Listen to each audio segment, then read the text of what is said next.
TGIF, everyone. We will get started shortly.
While waiting for people to gather, let me tell you about Regime Week.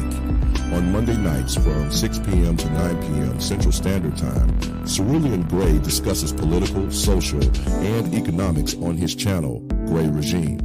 Tuesday night is the 1/3 show with DeAndre at 7:30 p.m. Central Standard Time on his channel, Just DeAndre, where he discusses articles and has a series of particular topics.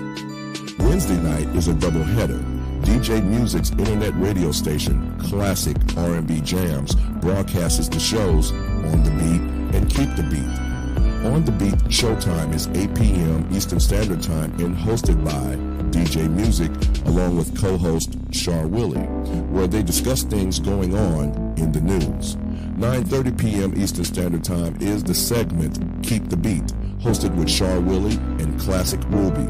They discuss certain songs, tell stories, and take you back down memory lane. There is an interactive chat room with emojis and GIFs. There is also a lot of twerking in that chat room. The show is wild.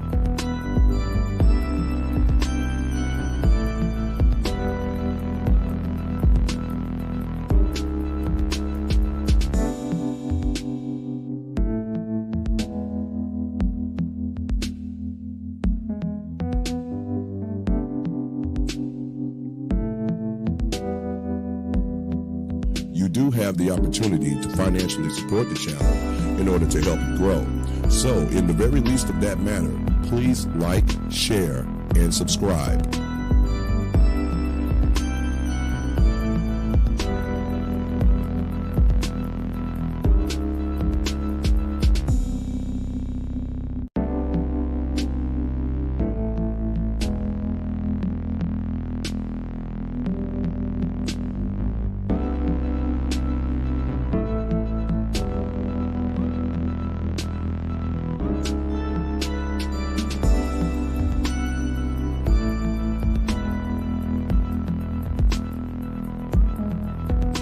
If you need advice for yourself or a friend, send an email, JustAskChar@gmail.com.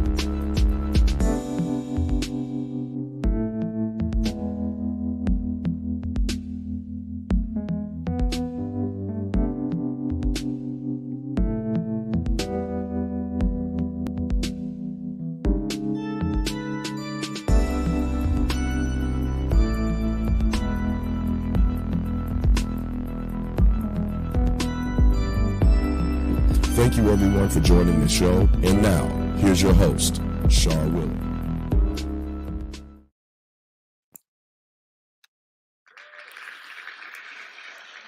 Welcome, welcome, welcome. Round of applause for just being Friday.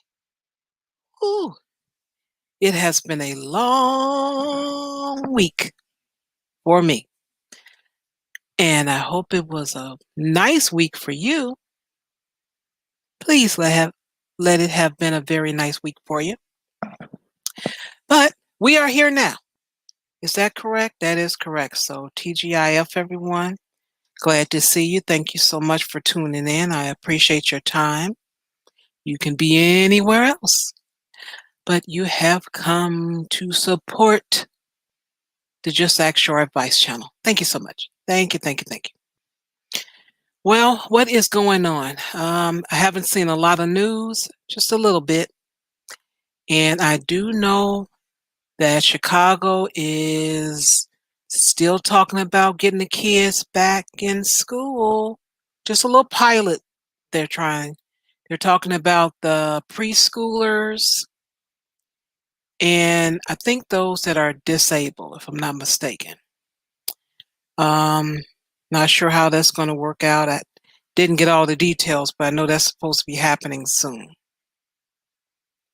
And as far as what I mentioned to you guys about maybe a month ago now, to consider getting those essentials because they are now disappearing. I've noticed that the price has gone up on a lot of those items, those essentials, and the stores are closing a little bit earlier. And now they've mentioned asking people to only go out when they need to because the numbers are rising pretty much everywhere. So that is something to think about. And let's see what else is going on for you people. Did I say I was glad it's Friday? Yeah, I think I mentioned that already. Yeah, I mentioned that. Well, this letter is that I have is very interesting. And I'm thinking that the writer put all the little details they put in there just to see how I would respond. And I keep it classy. I try to, hit the key points. Um, I don't really care about who sleeps with who and all of that. All those details are not that important to me. You put it any way you want it, you know, that's your choice. So I am going to tell you what is about because playing it, when I listen to it, I'm like, what's going on? Because I haven't, heard it in so long. And I didn't go look for the actual letter to reread it. And I'm like, okay, let me just see what I could remember. It's been a year. Um, but to give you the short version of this, what's going on is a guy writes in, he has a dating service or dating business. Um, he has a friend that's a female. He has an acquaintance that is a male. Seems like he's a little concerned about what has happened with his female friend because she's early 30s, divorced, no children, and she decided to get back out in the dating world. She ended up hooking up with his acquaintance, which was a 28-year-old. He had high standards. Um, she ended up moving in with him. And there was some fighting, some cheating, and she ended up moving out. Okay. So those are some of the things we can touch on. So it's so much to pick from there. So I'll go ahead and share the screen and play it for you. Give me one moment. Uh-oh, the wind is picking up. I may need to close the window.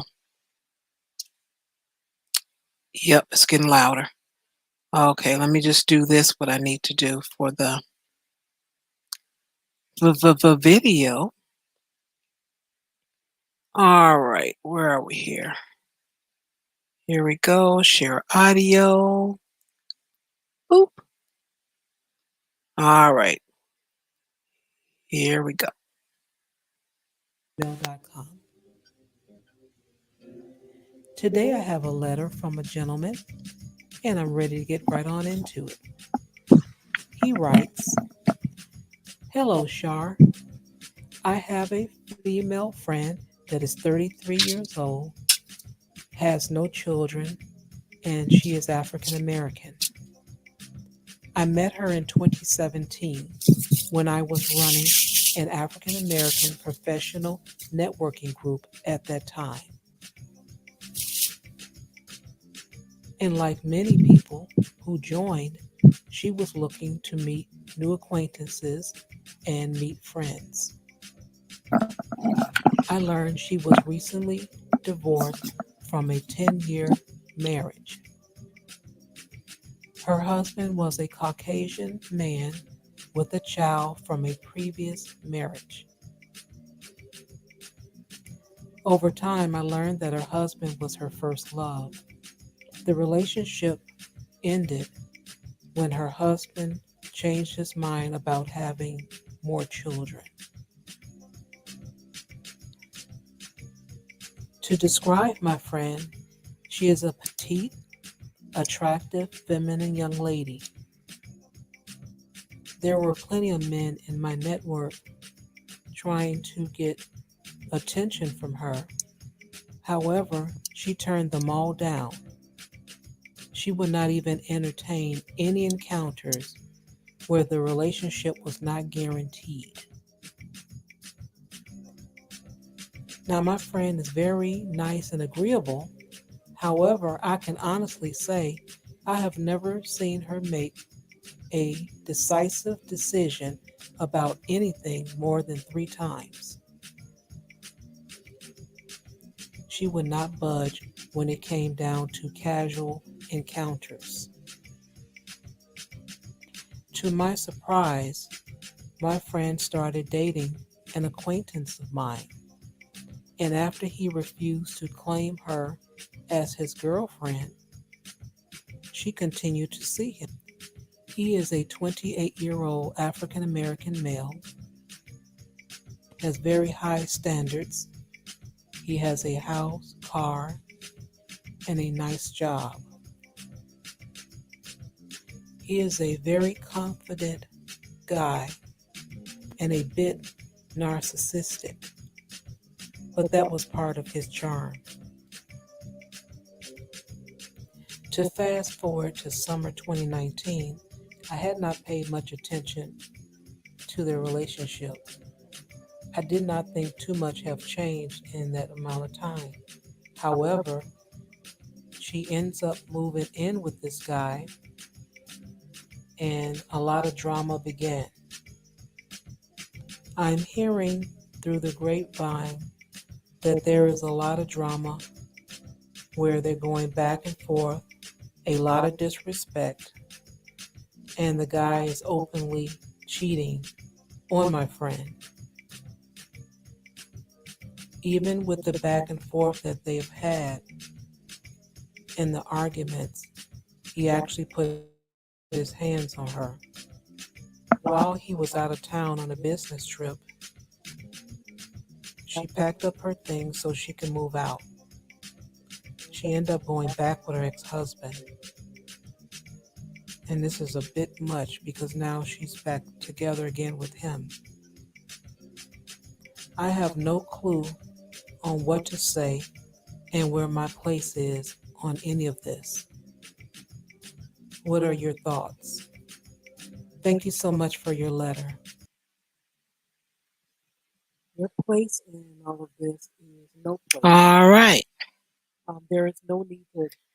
That was a bit much. That was a bit much. That's all I could say. I will recap one more again. Um, my little small recap, I even missed some stuff in there. She had a list. And that's part of why I have the title The List, because hey, she had a list. And she ended up picking someone that didn't even fit her list. It didn't sound that, it didn't work out too well. And but that's that. Let me see what else. High standards. Okay, so when I got this letter, when I'm thinking back, some of the things that the author of this letter was mentioning as far as ethnicity and things. I was really wondering if they were just saying these things to see if my reaction would be different, how I would react to it, rather. So there was, like I said before I played this, there's no particular reaction. I really don't care who sleeps with who. I just find the meat of the subject and go right to that. So, and without further ado, we will have the classic Ruby, everybody. Please welcome. Why, thank you. Thank you so much. Thank you very much. Welcome to the show. Lovely to be here. Lovely to be here. Thank you. Thank you, ladies and gentlemen. Thank you. Please sit down. Sit down. You're embarrassing me. Good evening, Shar. Good evening. Apologies for my tardiness this evening. No worries. Thank you so much for coming. Appreciate it. Yes. Let's talk about women. She's close enough. She's close enough to my age, right? Close enough. Close enough. I find there's a syndrome with people in my age category where they don't know what they actually want in life. Like, and I think that has, like, we're almost like spoiled with choices, but we were also lied to about what life should be like, what's attainable for us, so on and so forth. And so we kind of went out into the world with a whole bunch of like unrealistic expectations, goals that don't make sense for us. And that's how everyone's led their lives. I mean, to be honest with you, when you think about the fact that the divorce rate is being caused by the generation above ours, but at the same time, we can't get it together. That's got to tell you something. And we can't, right? We're kind of like the old millennials. And old millennials can't get it together. So off the bat, right? As soon as I hear an age near mine, I'm like, oh, so you can't get it together. All right, so let's start there. So I sure was about to ask, because I'm like, could you please, expound on that a little bit? But thank you so much. Go ahead. Yes, okay. So I know. It just has to do with the fact that, okay, so you think about the older standards right above us, right? The generation above us, um, they weren't really spoiled for choices that way. Like, you kind of, like, you get out of high school, you get married, you have your children, you settle for whatever you settled for, you're happy with whatever you decided to take in life, and that's what you do for the next 35 years or whatever, right? But we don't have that, because we have that whole toxic romance thing, right? Where everything's got to be romantic and perfect, and I want to live up to, the Cinderella story, and I want to live up to this story, and I want to live up to that story. And that makes women make terrible, terrible choices when it comes to dating, when it comes to relationships. I mean, this is just, it's screaming. She reminds me so much. So I had a friend exactly like this, exactly like this. Really? Yeah, I did. Now, she was a dark-skinned woman. So I do want to clarify, because that does matter. She's a dark-skinned woman. And for her, she didn't want her kids to turn out dark-skinned. That was a big thing, because Cinderella and Snow White and all these little fairy princesses she grew up thinking she could emulate weren't dark-skinned women. And so she always had it in for the blonde hair, blue-eyed brat, always. And so the second one showed her any kind of interest, she jumped right into that. Jumped, like, she could not stand it, right? But at the same time, that was the ideal. That was the thing that she wanted. That was the thing that she needed. She didn't care if she was bored. She didn't care if she was unhappy, until she found what she thought was an even better catch. Why? Because it made her tingly in all the special places, right? Now, that guy was the bad boy. The bad boy finally picked her. She went for the bad boy, and of course, the bad boy treated her horribly, horribly. I Like, see what you're saying now. right, Okay. wired her jaw shut, right? Wired her jaw shut. Yeah, on multiple occasions, fractured her collarbone. Um, like, it was really bad. And she actually stayed in that relationship for a really long time. And she only left when who took her back? The Oh my goodness. ex-husband. You gotta be Oh, kidding me. Oh I'm wow. not. No, I'm not kidding. But because that was the thing, right? Is she had her little safe brat and she was cool with that, and and then she decided to go for more. And the Mm, way she saw it was that, well, life just told her, like, man, she should have been happy with boring, but hey, listen, at least it looks all right, I guess, or whatever. But no, she wasn't happy with that. She wasn't satisfied. She wasn't content, so she didn't try a third person. No, she didn't leave this terrible relationship and say, you know what, okay, obviously there's still more than even this, or I deserve better than this. She didn't go seek therapy to figure out why she keeps making these weird all over the place choices with men. No, no, no, no, no, no, mhm, no. She decided that she's gonna go back to Mr. Safety. um and mm, then, not gonna lie, within a couple years she was cheating on him, and she cheats on him a lot. She's still with him. She cheats on him a lot. mm. Yeah, yeah. Been remarried for, well, they've been together, I think, 7 years. They were married for the first 8 years, and then the relationship in between was like 4 years. And yeah, she cheats on him all the time. She's unhappy as heck, right? But he stays home at night and takes care of the kids, because so she can get her me time, because he's one of those guys. He's super dad in that way. And it's that it just reminds me of her. And the thing is, she's the kind of person, she got all of this dysfunctional stuff from her childhood. So that's exactly where I go and say, listen, examine yourself. Why are you making these decisions? Mm-hmm. What trained you in your childhood to think this way? Was it your mom? Was it your dad? Was it the lack of one of those two? Seek therapy. That's what the first thing that screamed at me was, like, that's who you reminded me of. You refined, let's call her N. You remind me of N. So, I think you need to seek therapy before you make any further decisions. I think maybe what you need to do is distance yourself, be single for a minute, have some therapy, and yeah, work through your issues, because otherwise you're going to keep making these polarizing, crazy decisions that don't help you in the long run.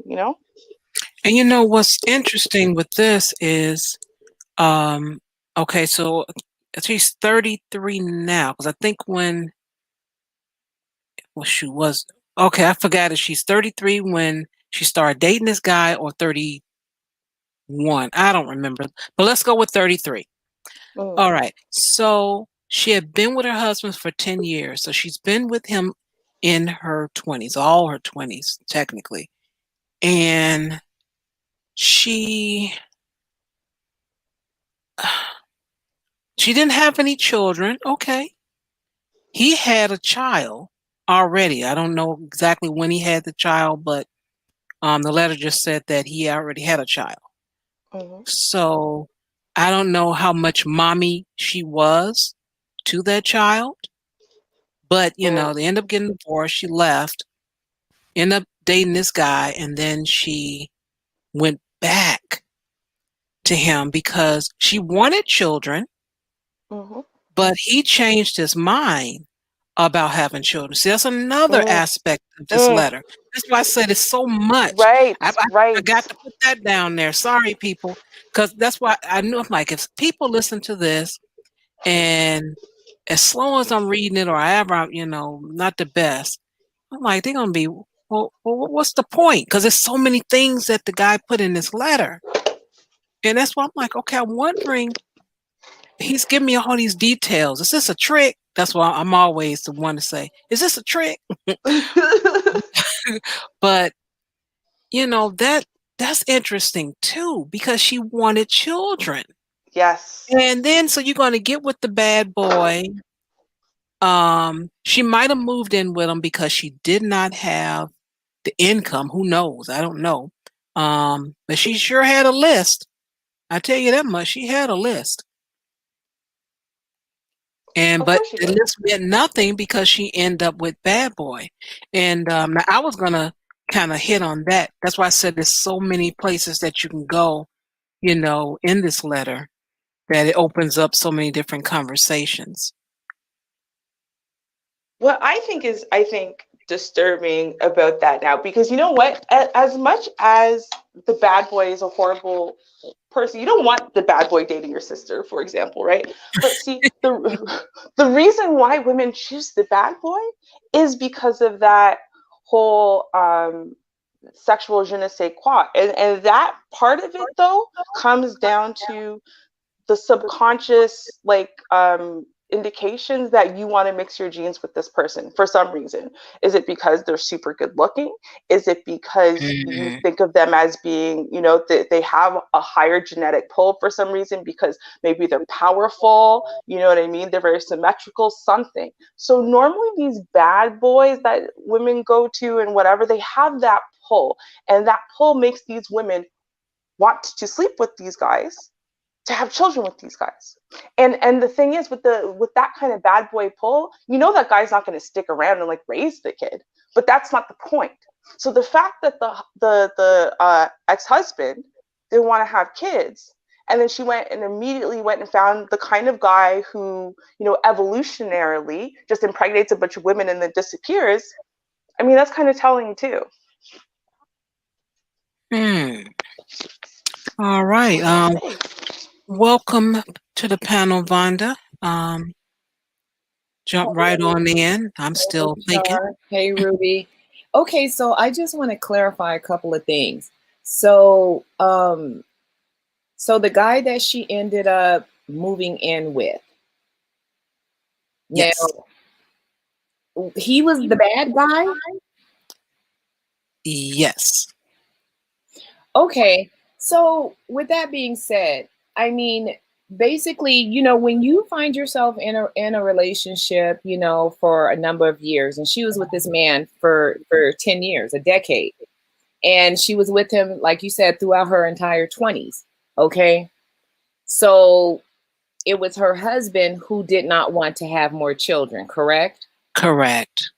Okay, so what she did by getting with this bad guy, quote unquote, I don't know that he was actually a bad guy, I'm just going to say bad boy or whatever. He apparently was the polar opposite of her husband. Okay, so for her, it was like, I've been, eating, this Wonder Bread for the last 10 years, and now I have this pumpernickel over here. It was something totally different than what she was used to. And so, when women are attracted to, quote unquote, the bad guy, what they're attracted to is not necessarily because he's a bad guy. It's because of the amount of confidence that quote unquote type of guy exudes. Okay. And so for her, it was just a pure attraction thing, because it sounded like things with them moved kind of swift. I mean, in the letter, the guy mentioned that, that who had the high standards? Was he talking about the bad guy has high standards? Yeah, the bad boy, he had high standards because he had, he had a lot going for him, his money and everything else. So he expected a lot. Yeah, I didn't see where that actually needed to even be worded in the letter. It was kind of an extra fact that, you just kind of throw to the wayside, because I'm like, what does that mean? I mean, if he has such high standards, and, I don't know how long he dated this woman and he just moved her in, where are your high standards with that? I mean, did you guys, talk about this moving in and whatnot, before she moved in? It just sounded like it moved pretty quickly. And for her, she was going to jump on it kind of quickly because it was something so different for her. And, like Ruby was saying, she kind of maybe she was thinking, oh my God, this guy is, so exciting, so attractive, like you said, so symmetrical, whatever the reason was, I want to have a baby with him. She is, mind you, at this time, I'm going to say, 31, So she's like, hey, I can have a baby, and so it just moved on pretty quickly. But it also crashed and burned pretty quickly as well, it sounded like. There was no longevity with this Right. relationship. So my thing is I don't see where this man having high standards had anything to do with it. And then on top of that, he was already, it sounded like, if I'm not mistaken, the dude was younger than her. Yes. So he was at a level of immaturity that she couldn't even fathom, because she had already been a married woman for a decade. Granted, he was already a daddy, but he had different responsibilities. But he was younger than her, so that they were not, for me, they were not compatible to begin with. Let me on that, the guy that was 28 that she was dating with the high standards and all that, he didn't have any children. Her ex-husband had a child. Okay, gotcha. Okay, Oh go yeah, ahead. that Continue. even leads more to it. She got with this younger guy, quote unquote, that apparently had all these standards, but he moved her in, rather quickly. I'm just gonna scratch a little Sharpie through the high standards, because if you have high standards, you don't quickly move in with anybody. So I'm just gonna, lay that by the wayside. It doesn't even belong in the equation for me when I'm looking at things. Mm-hmm. What's our definition of high standards, though? I think, because when I think about it, I think what it is that he has a reputation for only dating dimes. So if he's going to date her, then that makes her feel like now she's being categorized as a dime, as a great catch. And so the ego boost to her, right, is like, oh man, he has such high... Yeah, right. I get the young guy who only dates dimes, and I deserve that. Oh, that must mean that I still got it, even though my husband didn't want to mix his sperm with my egg and create a baby, right? So, I mean, I don't know. Like, what's our definition of high standards here? Like, yeah, that's to each his own. So exactly. So that's why that to me, when you said that you read it and I'm listening, I'm like, okay, where'd that come from?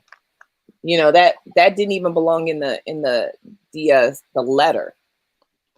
For me, it didn't belong in the letter.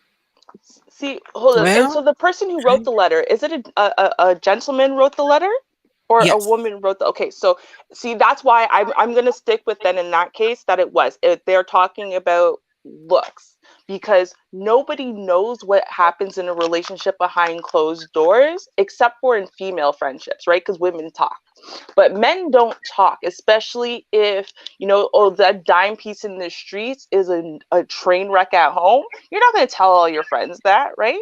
You're going to keep saying she's lady in the streets, a freak in the sheets, and she could cook and clean like a, so you're going to big yourself up. So this friend has the perception that he has very high standards. The only thing he could confirm is looks. So talking probably, and again, what do they mean by high standards and looks? Do they mean like video hoe? Or like, do you know what I mean? Like it's very perceptual, and we don't know this guy and what his version of standards are either. So I mean, there's so much variation in the high standards part of it, right? that's a hard, we can't assume that, like, to me a high standards doesn't mean, well, she could be a video hoe, a really convincing one, right? But for some guys, because I mean, he did go on to describe what she looked like. She's petite, as opposed to being obese and overweight.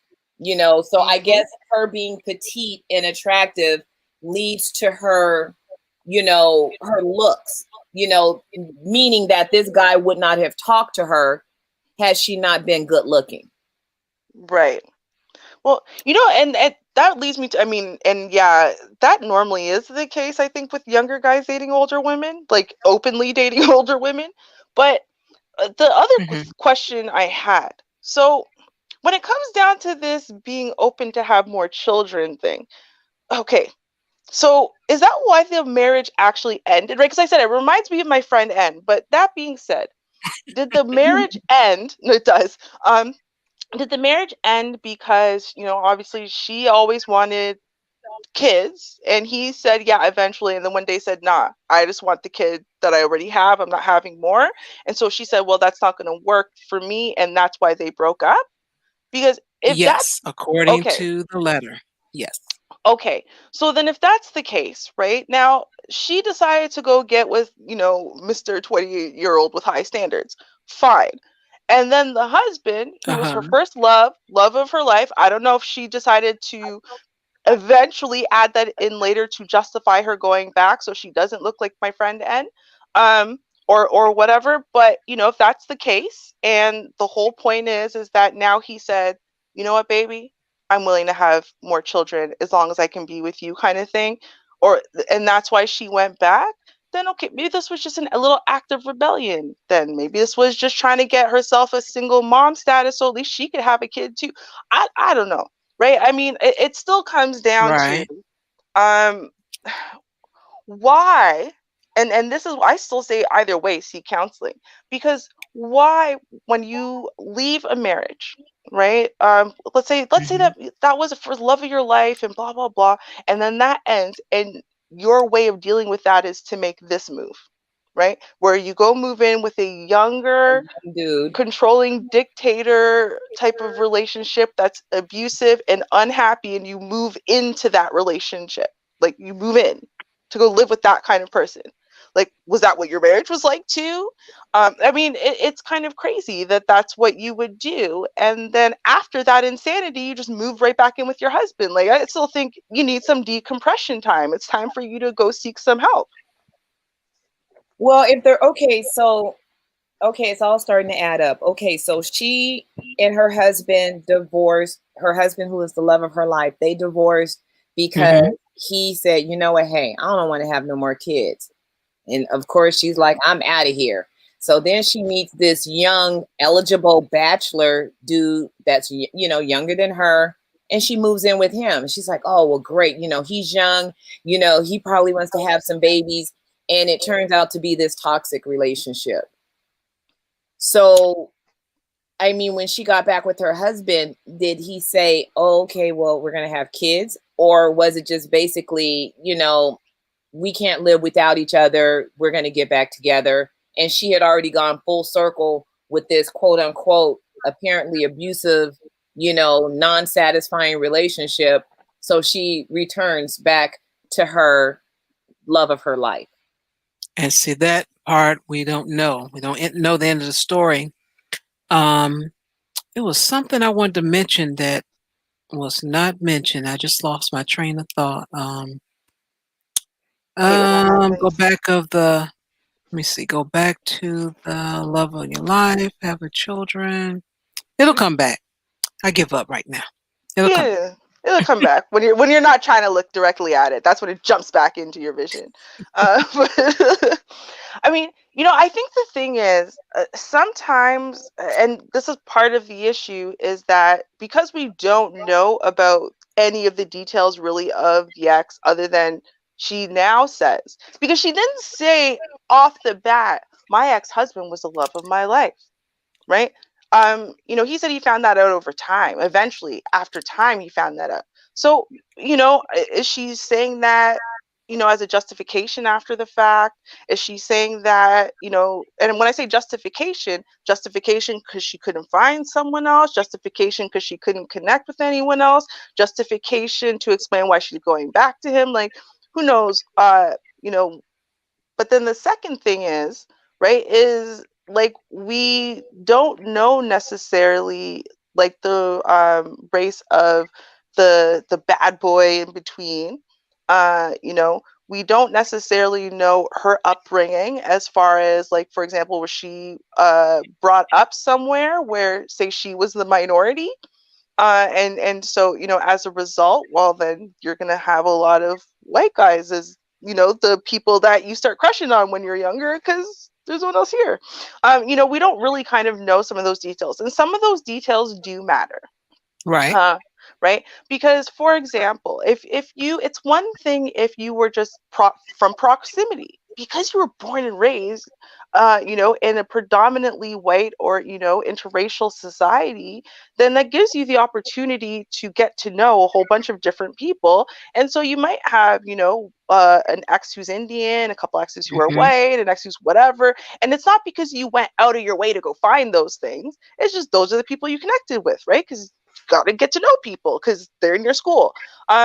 Or did you go out of your way and go 17 neighborhoods down or whatever to go find you one white guy would look your way, because that validates you, because it does make a difference. Because if that's the case, then we're talking about someone who maybe was happy inside of this relationship and called it love of her life relationship and blah blah blah, even though maybe he was doing the exact same things as a 28-year-old, but for her they weren't so important, because this is about a validation thing, right? So maybe this is the kind of guy she gets with. Maybe this is exactly how the ex-husband was. And maybe this is exactly how every boyfriend she's dated before has been, because, this is her kind of destructive cycle.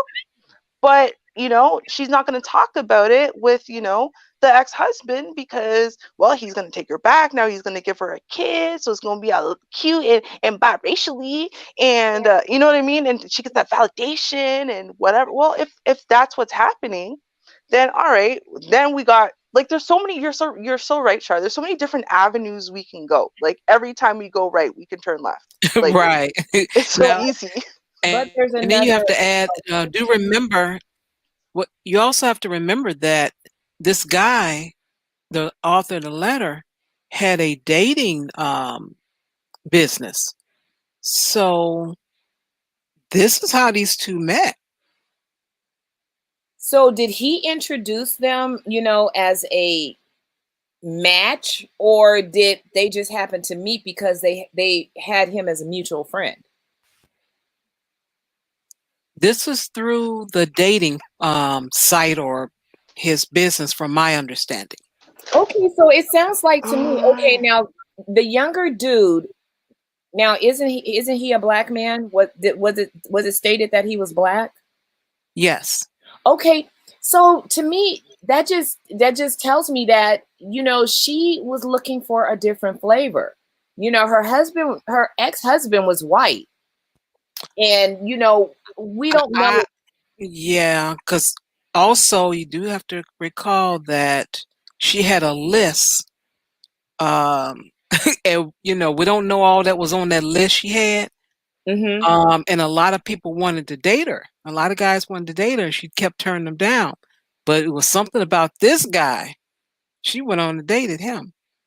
Exactly, right? And see, that's a combination. I think it was the combination that she's like, you know what, my ex-husband was white, I'm gonna try, black, and see what that's about. What, he's younger, what, he's got a job and quote, I guess a career, he career, house, business, all kind of stuff. He's doing some things, and what, and on top of that, he may want to procreate with me. My clock is ticking.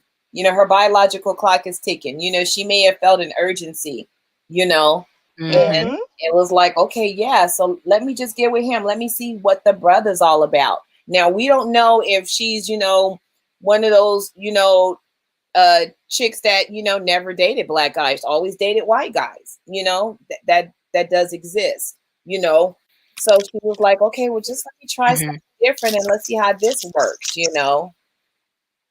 Yeah, you know what? I would add to that too, because even if, whether she had dated black men or not, she might still have a stereotype about what dating black men would be. And so, for example, the stereotype of the fact that all black men are just having kids all over the place. So since that was what fell apart in her previous relationship, then he'll be willing to just impregnate her and walk away. She won't have to deal with you and da da da da. No, she can just have her little baby and it'll be fine. Then it'll be all hers. I mean, that could have been part of it. Maybe her plan always was to get impregnated by some random and then go back to the husband, because the husband didn't say he didn't want to be with the woman. He said he don't want to know any more kids. So, because he already has a kid.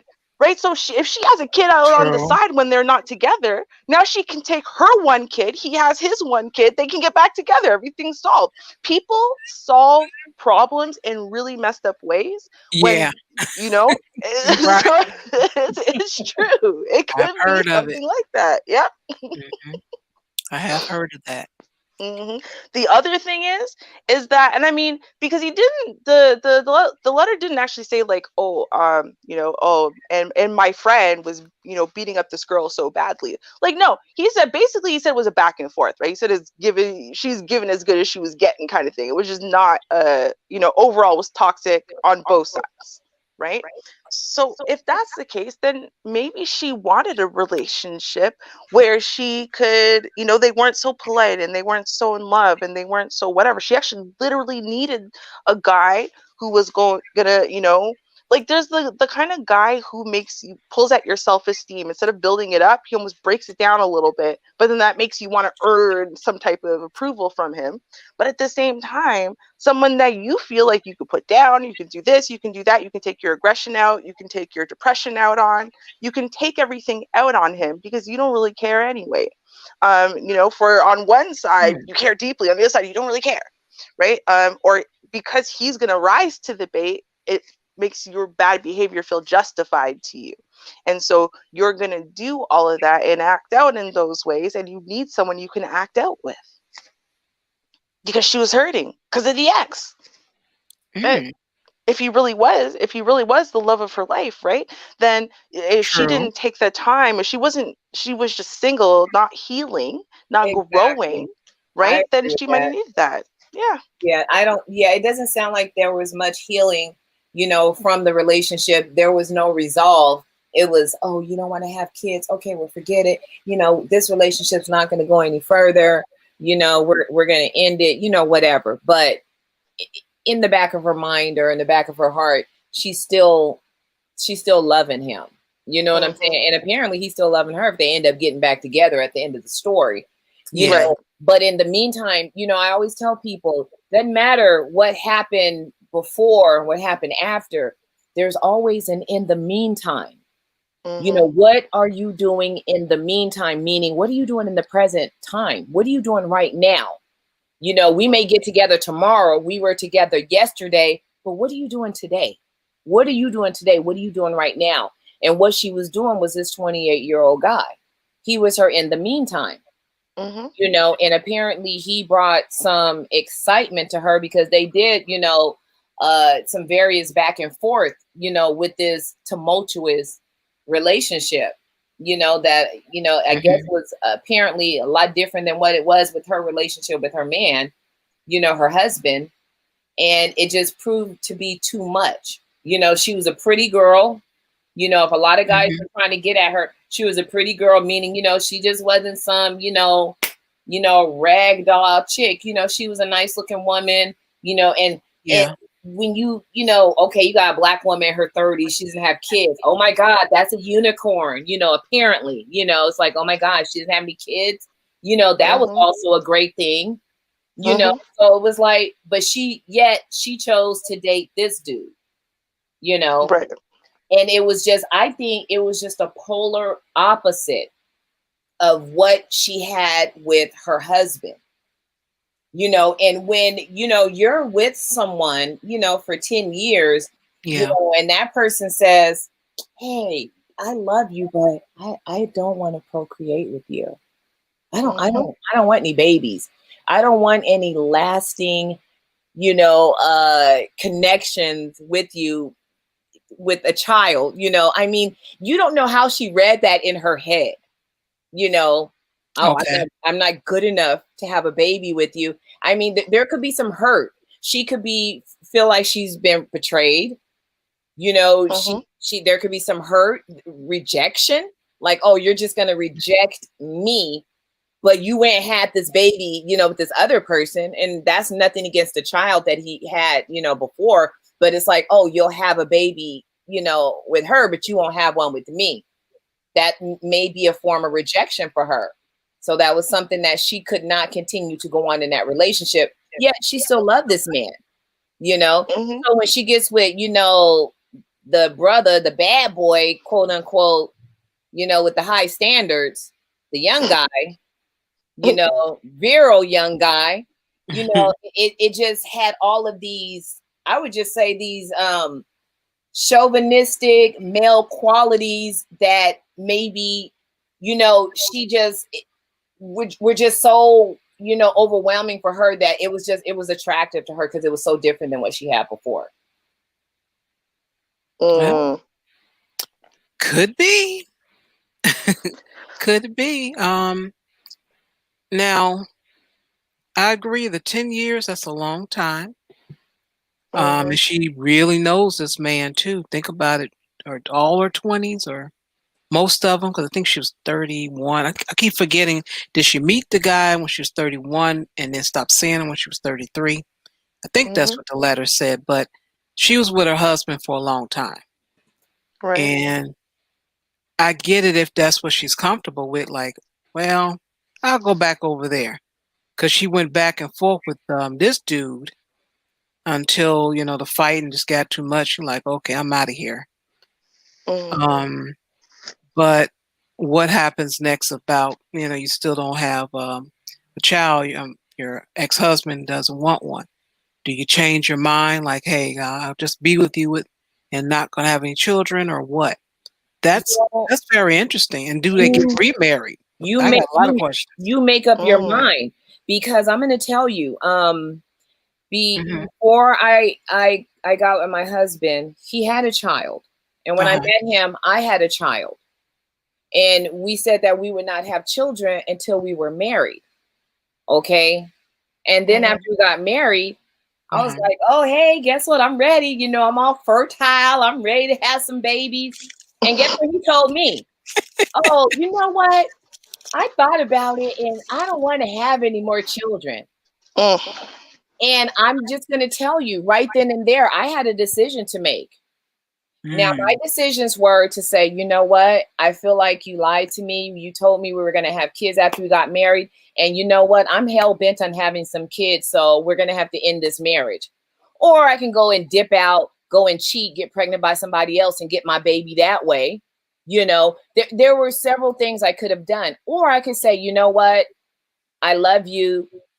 I get what you're saying. I'm not gonna, do anything underhanded, poke holes in the condom and just get pregnant, by him on purpose, and so, or I could just make the decision and say, okay, you don't want to have any kids. That's fine. I'm going to choose to stay with you. So we're going to continue on with our relationship. Those are my options, either deal with what he said or don't. But do I feel like he could have told me this before we got married? Hell yeah. Yeah. He definitely could have told me that. But the fact that he at some point told me when I was like, ready to get it on and popping, and he was like, oh no, I don't want to have any more kids. I had a decision to make, See, but to me though, that's like an epic violation. It's one thing for you. There's a lot of times in relationships, people are going to be imperfect, people are going to mess up, people are going to hide stuff, and so on and so forth. But to me, the idea of kind of preventing someone from being able to continue their lineage through deception, I think is very wrong. And that's where it comes down to me. I'm like, to me, it's the kind of epic deception that plants a seed and is going to keep growing, like not on purpose. It's just a subconscious seed, because that's a big violation. So especially in the case of, like, let's say in your case, Vonda, you had a kid, he had a kid, so y'all both had a progeny at least. But in this case, I mean, let's say he was a single full-time dad. Right now, she gets into this relationship. They've been married for 10 years or together for 10 years. So she's basically a mother to this child. She's always wanted her own children, so just pass down her genetics a little bit. She's not saying she wanted 17, maybe one, right? And then he said, no, I'm taking that away from you. So you put all of your mothering energy into this kid, but you'll never experience pregnancy. You'll never experience whatever. No one's going to be able to give you a kidney or something if you're going to die or have to live, or you know what I mean? Like, it comes down to what, to me, that's like an epic violation. So even if he turned around and now he's taking it back after she's gone through this whole trauma, I don't think her staying with her husband, or the ex, now boyfriend, I don't know, I don't think that's going to last very long. I don't, because I think it's the kind of epic violation that once it's out there, you can't pull it back. And she's always going to wonder. You know, I'm with this man based on the fact that I think he's leading us through X, Y, and Z places, and I think that he stands for, you know, A, B, and C things. And at any given point in time, he can take that back. You just take it back. And But just suddenly change my whole entire life course. I've been invested for 15 years and he could take it away like this. But it all depends on how she reads it, because you know what? He told her they weren't going to have any more. He didn't want to have any more kids, and she divorced him apparently because of that. But then on top of that, she turned around and she went back to that man. Okay. She turned around and went back to that man. And we don't know if he said, okay, well, I'll get you pregnant. You know, he could have still said, you know what? I still don't want any kids. But at the end of the day, she loved that man just like I loved my husband. So her love for him outweighed the expanding the lineage. She was like, you know what? Well, she went back to him. She went back to him after he changed his mind about having kids. Oh, so he did change his mind about having kids? Mm-hmm. Yes. That we don't know exactly when in the timeline, but he did change his mind. He said he didn't want kids, any more kids. That was it. You know, we know that they broke up. We know that he changed his mind about having more kids, and then we know they got back together. Now, I put it basically in that order. It might not have happened in that order. It just seems to be the most logical order, which is that after they broke up, but before they got back together, he changed his mind about having more kids. Because we don't know why they broke up. Like, we really don't, right? So, I mean, but I think it's a logical assumption to make because of her age category. And the reason why I say that is because I'm childless still. But I desperately want children. And so because of that, I know when that TikTok started in my head, right? When that actual emotional, like something from inside my soul pull started screaming like, you want kids now. Right. And it was right around that age, you know, it was when I was over 30, especially because, you know, society, 35, geriatric pregnancy, you know, health risks double, you know, triple, quadruple, you know, it's infinite number now. Like you start seeing all of a sudden you only got 5 years of safe pregnancy left. Right. And so if you've always wanted children, you don't have a lot of time between 30 and 35 to find the right next somebody, you know, lock it down, you know, get married and then start a family before your safety window disappears. So, you know, and for me, that's why I'm like, nah, it seems to me like that was the factor. It was, you know, maybe he wasn't definitive about the fact that he didn't want more kids. Maybe in the future, not for right now. I have a feeling she got a lot of, well, not right now, maybe in the future, we'll see. And then finally, she kind of like, you know, pinned him in a corner. What is it? And he said, nah, no more. Definitely not. And that was the point where, you know, that was the beginning of the end. And she left ultimately because she wants that magical child. And, you know, going back to him wasn't going to be an option until he opened that window. I honestly really believe that. Well, you could very well. So she was 33, and well,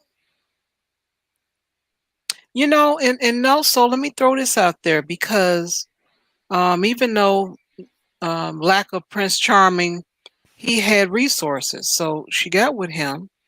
We must say he had the resources. And then with the husband or ex-husband, I'm pretty sure he had the resources. She knows. Probably.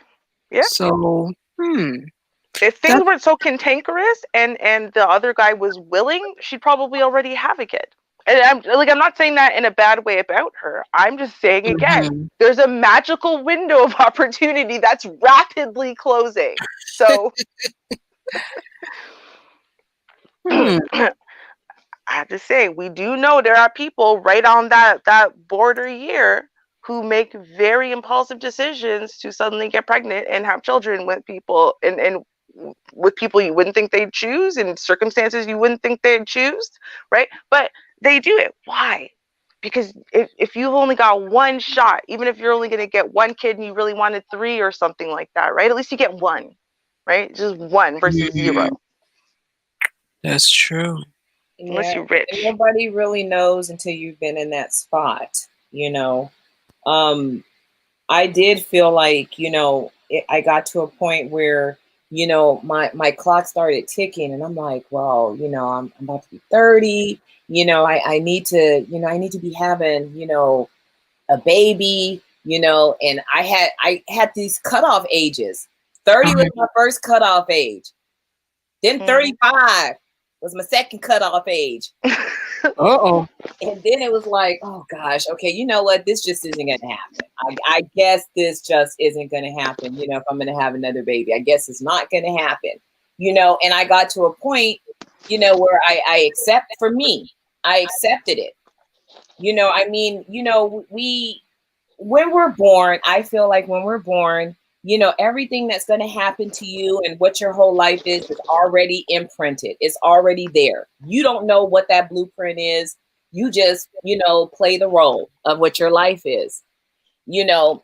And my thing is that, you know, there were no problems with me having a child. If I was meant to have another child, I would have had another child, you know, based on the person that I was with and, you know, his decision of not wanting a child and me not wanting to, you know, okay, you know, underhandedly have a child, you know, and create other problems. I say, you know what, okay, I'm going to accept that because this is my partner in life. This is, you know, who I chose, and I'm just going to move on with that. But you know what? There's a big difference between my mother was actually literally lied to by her husband. Because at the end of the day, and I mean, she slid in there, you know, after having a kid at, you know, 19 and then not having children for years and waiting to everything. She was celibate for like 15 years, everything, got married before, you know, and then her husband turned around and said, yeah, actually, I know you said you wanted kids and everything, but I'm not having more kids. You know, my youngest is already young enough for me. I don't want more kids. But after she got married, you know, as a pastor in the church. So now what is she going to do? And I mean, like, she was 39, 40. Like, this is it. Like, you just took away her last opportunity. And for me, I could have stabbed him in the eye because all she ever wanted was another kid. Right? No, I'd be really serious. Which eye? Really, the right or the left? I'm just curious. Whichever one he has better vision out of. But right. But see, now for her, right, like Vonda, she made a choice. That is different though than me having 0 children, right? It's different if you have none, because at least, I mean, honestly, you know, at least you have one. Right? There's a different, if you've always wanted kids, at least you have one. You might have always wanted to have more, you know, maybe give your kid a sibling or, you know, just blah, blah, blah. But at the end of the day, at least you have one. What if you always wanted kids and you have none? And it's not because you're physically restricted and whatever. He has a kid to enjoy. Right? He has a lineage that he's passed down. He wants you to take all of your resources, pour it into his kid, right? And then he won't. He's saying basically no, but you don't ever have one of your own. That's it. You never get to, as a woman, experience pregnancy. You know, you never get to experience all these things that women experience, you know, through that process and whatever. This thing you've been dreaming of doing your entire life. No, because I don't feel like it. Even though, you know, at any time in his life, he can reverse that. If you guys break up when you're in your 60s, he can always have another kid. You know, your window's closing and he already has a kid. And now he's saying, sorry, you don't get that opportunity ever. Right? Yeah, I mean, think it's, oh, I'm sorry. Sorry, I was going to say, I think that is essentially different. I really do. And you know what? I'm glad you reiterated that, Ruby, because that really does make a difference. The first time you said it, I kind of let it go over my head. I'm like, no, it doesn't matter. But no, you're absolutely correct. You know, I had the experience of having had a child. So, you know, being told that I can't have another one, it was like, okay, well, at least I had one. You know, there is that grace. But you know what? And let's just, you know, take it back. You know, had I not had a child, you know, and I got into this relationship and this marriage, and then I was told after the marriage had taken place that no, I don't want to have no more kids. And I'm like, wait a minute, but you know, my womb is ready. I've not, you know, had any children. You know what? I'm gonna, damn well say I would have done the same thing. The marriage would not have lasted because come hell or high water, I would have procreated. I would have had a child. That's given. Booty. Oh, I'm sorry. Yep. You know what? And you know what? I don't know. Now, we've heard and, of situations where, it gets desperate, where it's like, you get to a certain age and you're like, you know what? You're going to be my baby's daddy, because just for lack of, having, better, preparedness, and finding a better person, you're just feeling this clock ticking. But yeah, I kind of see what you're saying. The marriage probably would not have lasted, and I was gonna have my baby. I was gonna have a baby. You were not gonna be the reason why I did not have any children at all. That just was not gonna happen. Now I happen to know 2 instances, and no comment from the peanut gallery, Don Teasy. One guy dated. I'll go ahead and start with that story first. Okay, here's Don Teasy. He gonna get started. Why you always make his ears perk up ahead of time, Char? He's gonna be on his best game. Okay, go ahead. He's gonna have something to say. And this particular guy, he was dating a woman, and she had a child already, and her tubes were tied. And he wanted to marry her, and he gave her a ring and everything. And she kept dancing around. He said, I want a child, because he didn't have any. And she said, I'm going to untie him. I'm going to untie him.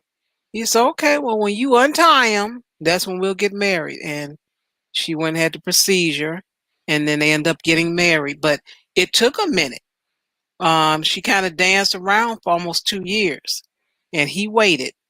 And then once she untied him, like, okay, we get married in a couple of months, and they went on and got married.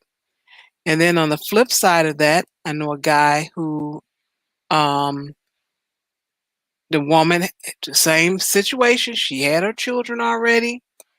Tubes are tied.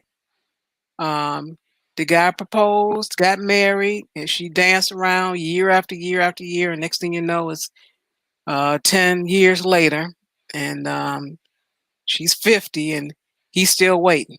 Damn.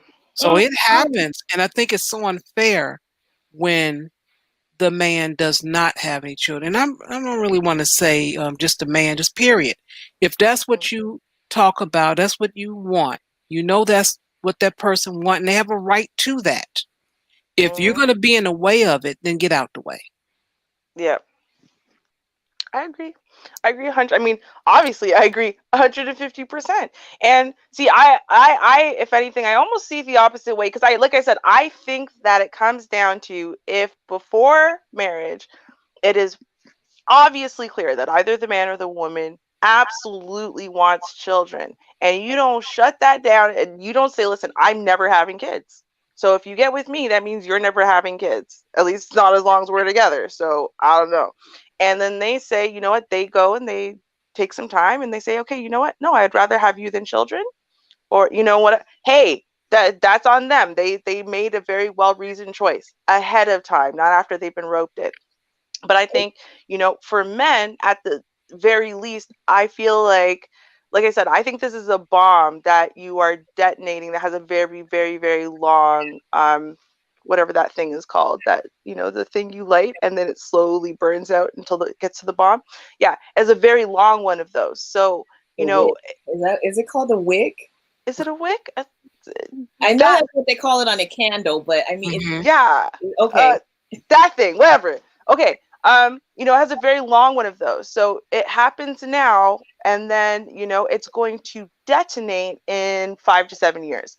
Around that time where it's like, you're supposed to be going through, the roughest times of the relationship, but then your solid foundation keeps you together. Well, your solid foundation is built on this lie right? It's the whole premise is a lie. And so because your foundation has this massive, unsustainable crack in it, the second you shake the foundation, it's going to fall apart. And so one way or the other, that relationship's going to fall apart. And men, now, is it fair to make them wait? No, but at least they have the safety hatch of at any time from now until the day they die, they can create their own children. So, okay, he's just going to have to, up his money game a little bit or whatever, because now you're a little bit older, get himself like, a 30, 35-year-old, he'll be fine. But again, when it comes to women, and this is why I don't understand why women put themselves in the situation where they get with a man who does tell them up front, either I don't want children or I want no more children. And then she'll marry the man. If they say it up front. Now, right. But I'm saying, but there are women who will get with a man who says up front, either don't want children or don't want any more children. They will marry that man because they think that they can build up enough, I don't know, goodwill, grace, love something over time. I could change his WAP. Either for or against. Accident, right? Trust, right? Oh, baby, I'm on the pill, right? So you convince him when you're on the pill for 4 years. So when you just stop taking it and pretend you're still taking it, he's going to believe you. You need to use condoms or pull out. It only takes one drug night, right? Something. They feel like they could just trick someone into it or, over time convince him, or I don't know why you put yourself into that kind of situation. To me, it's still just as destructive to do both to yourself and to him, because if you accidentally get pregnant, he already told you he doesn't want more kids. He told you. He didn't say unless there's an accident. He said, I don't want more kids. That was when it comes to an accident, then there has to be some concessions made because sometimes the pill fails, condoms break, and screwing produces babies. I don't care who you're doing it with, how you're doing it.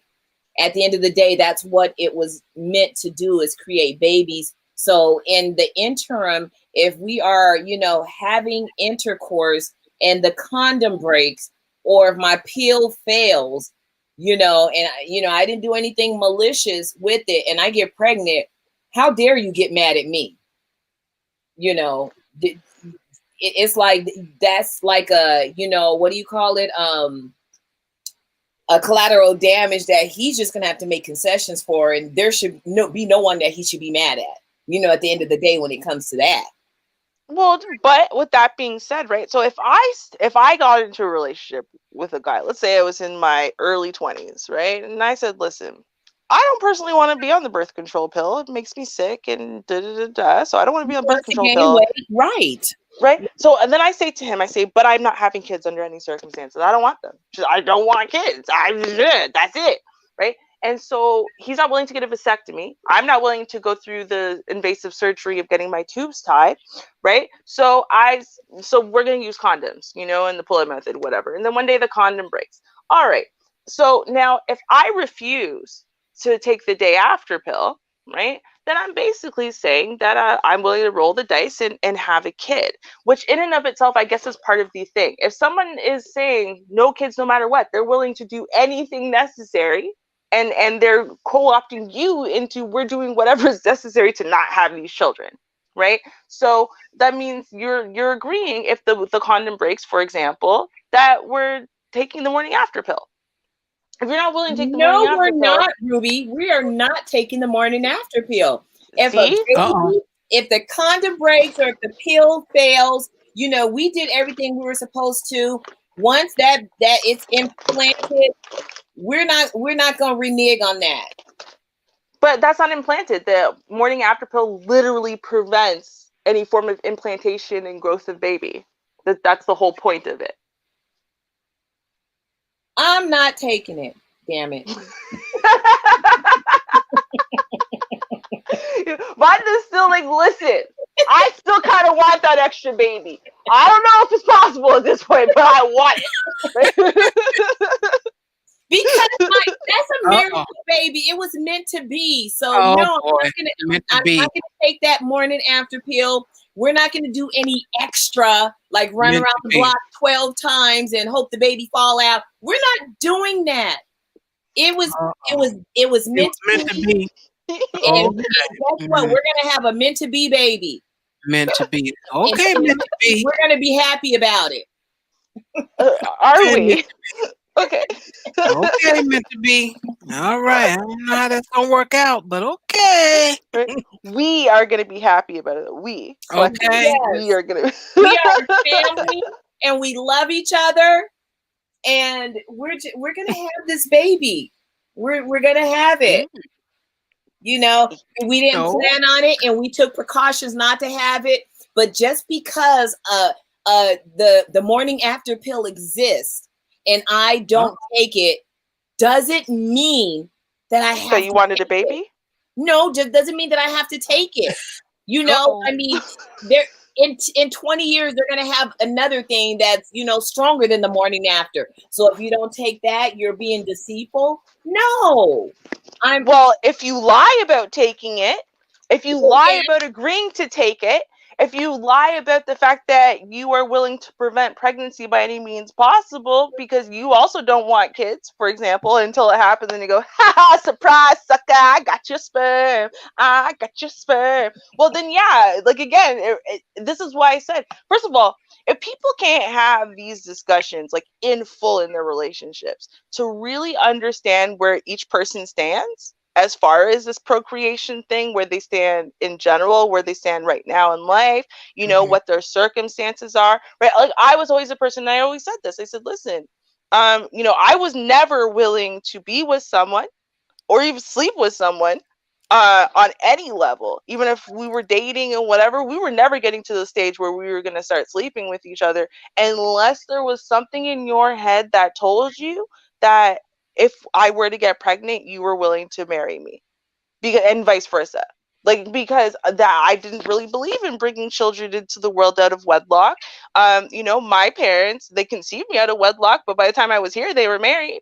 Right. And they were kids. So I feel like, you know, especially the older I got, I'm like, I don't see how I have any excuse. That's how I felt about it. Not everyone feels that way about it, but that's how I felt about it. So any person who's going to sleep with me, right, if they were to lie to me about being willing to marry me if I got pregnant, you know, then that is, to me, that is insidious. And so from the other side, then, I think anybody who lies to their significant other about, you know, respecting, okay, you don't want kids, so no matter what, we're not having kids, right, we're gonna take every precaution possible, and blah blah blah blah blah, and here's what I'm willing to do and here's what I'm not willing to do, and then lies about that. I think that's just as insidious. Like, how can you do that to someone, whether it's forcing progeny on someone who doesn't want more or doesn't want any, or taking progeny away from someone who desperately wants it? I think both are equally bad.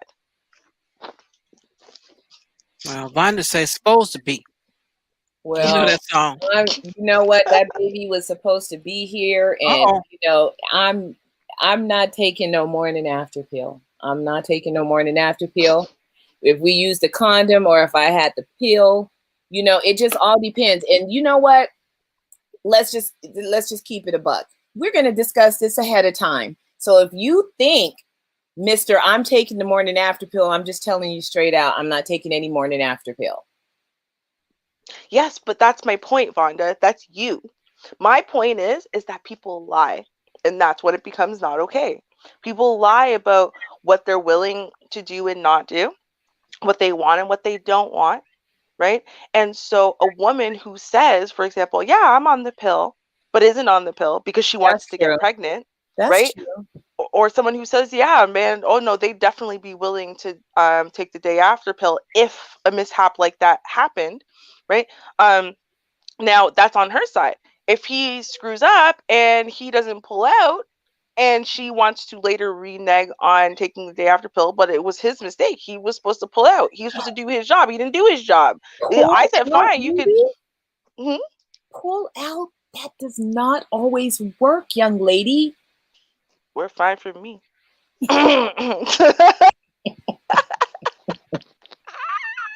No, but I'm not saying it always works. What I'm saying, though, is when very obvious things happen, right? And you guys agree with how you're going to deal with this situation. So whether it's a pregnancy happens, an accidental coming inside of you thing happens, whatever it is happens. If you guys, hey man, again, accidentally because the condom breaks, accidentally because he started pulling out but he started too late, there are accidentally, I was accidentally having sex with you, but I didn't mean to come inside of you and try to come out of your stomach or whatever, right? The point is, though, when these things happen, either way, it's supposed to be. It's supposed to be. But when these things happen, right? To me, first of all, you should be willing to have these conversations before you ever have sex with someone. Now, with that being said, if you lie to someone about what your feelings are, given all those different scenarios, then you're dead ass wrong. You're the wrong one because you lied. That's that. You should be very honest about what your intentions are, what your wants and needs are. It could be, what? Hey, I don't want a baby and you don't want a baby. So we're going to take precautions. But I'm just telling you right now, I'm not taking any damn morning after pill. That's just not. That's what you really think, Vonda. And guess what? Your pull-out method, dude, is not 100%. That's like 70% at best. So that other 30%. And then on top of that, a lot of men sometimes, if you do become pregnant, they go, oh, well, you could have gotten an abortion. I'm not having any abortions. No morning after pill, no abortions. And we won't be doing the pull-out method. We're going to do other things. And if those methods happen to fail, I'm just letting you know right now, this baby will be born. Well, hello, everyone. Hey, Dre. All right. What do you have to add to the discussion? Oh, well, I just like to say I have never seen people have kids out of their mouth. Oh, Lord. Yeah. Okay. Thank you. I'm just observation. Okay. If this is my thing. If people, there's a difference between people that don't want to have kids and people that don't want to have kids right now. People are not sure if they should have kids, even if they're married or they've been in a long-term relationship. There's a difference. People that know that they never want to have kids, they will take the proper precautions, right? And what I mean is, even if a man gets a vasectomy, if he doesn't keep going to the checkups and he doesn't keep going to the doctor to check up on that, there are times where a man had a vasectomy and he still was able to conceive children because he have children because he didn't go to the follow-ups. If people don't want to have children, they will make whatever precautions, right? They will, the condom breaks. Okay, you brought the condom, you're taking the birth control.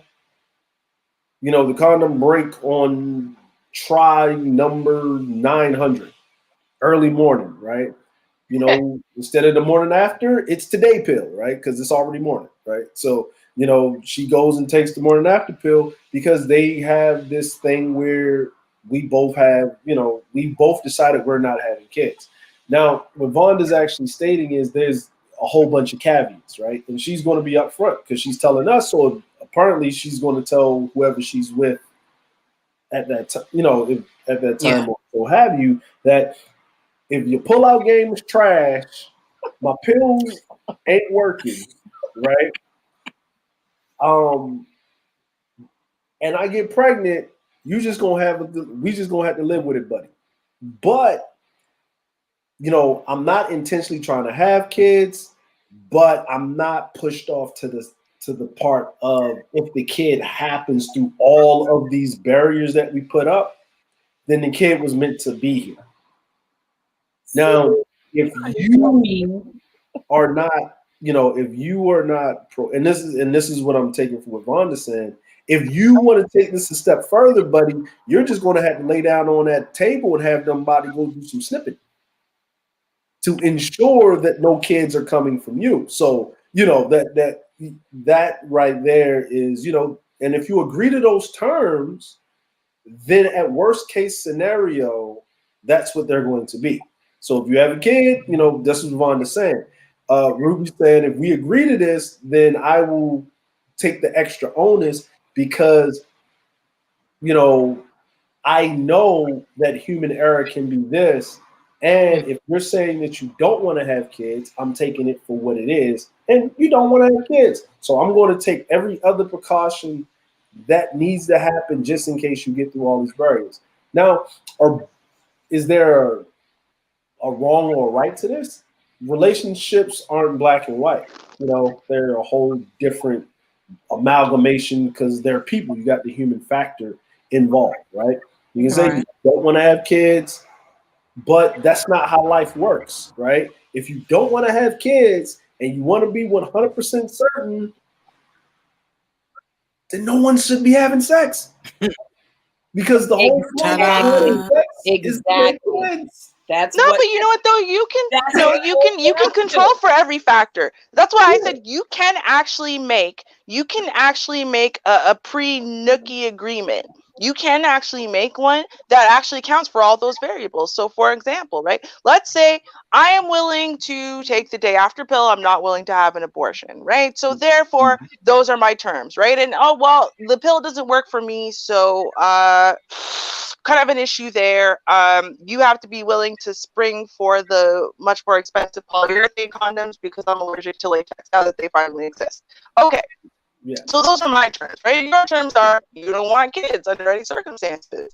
Are you going to go get a vasectomy? No. Okay. Well, now you know the circumstances under which we could have kids, namely, right? I mean, that's what it comes down to. If the condom doesn't break, but you decide you want to bareback one day, rely on the pull-out method, and then that didn't work out for you, well.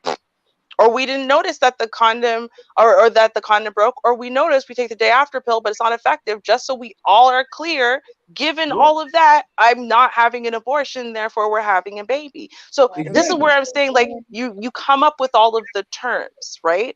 And then let's say at that point, right? So then he says, okay, well, if that's the case and you want to keep the baby anyway, if we're going to agree to have sex with each other, that means that you are then giving me a full parental responsibilities out. So I get to sign away all my parental rights pre-birth or at birth.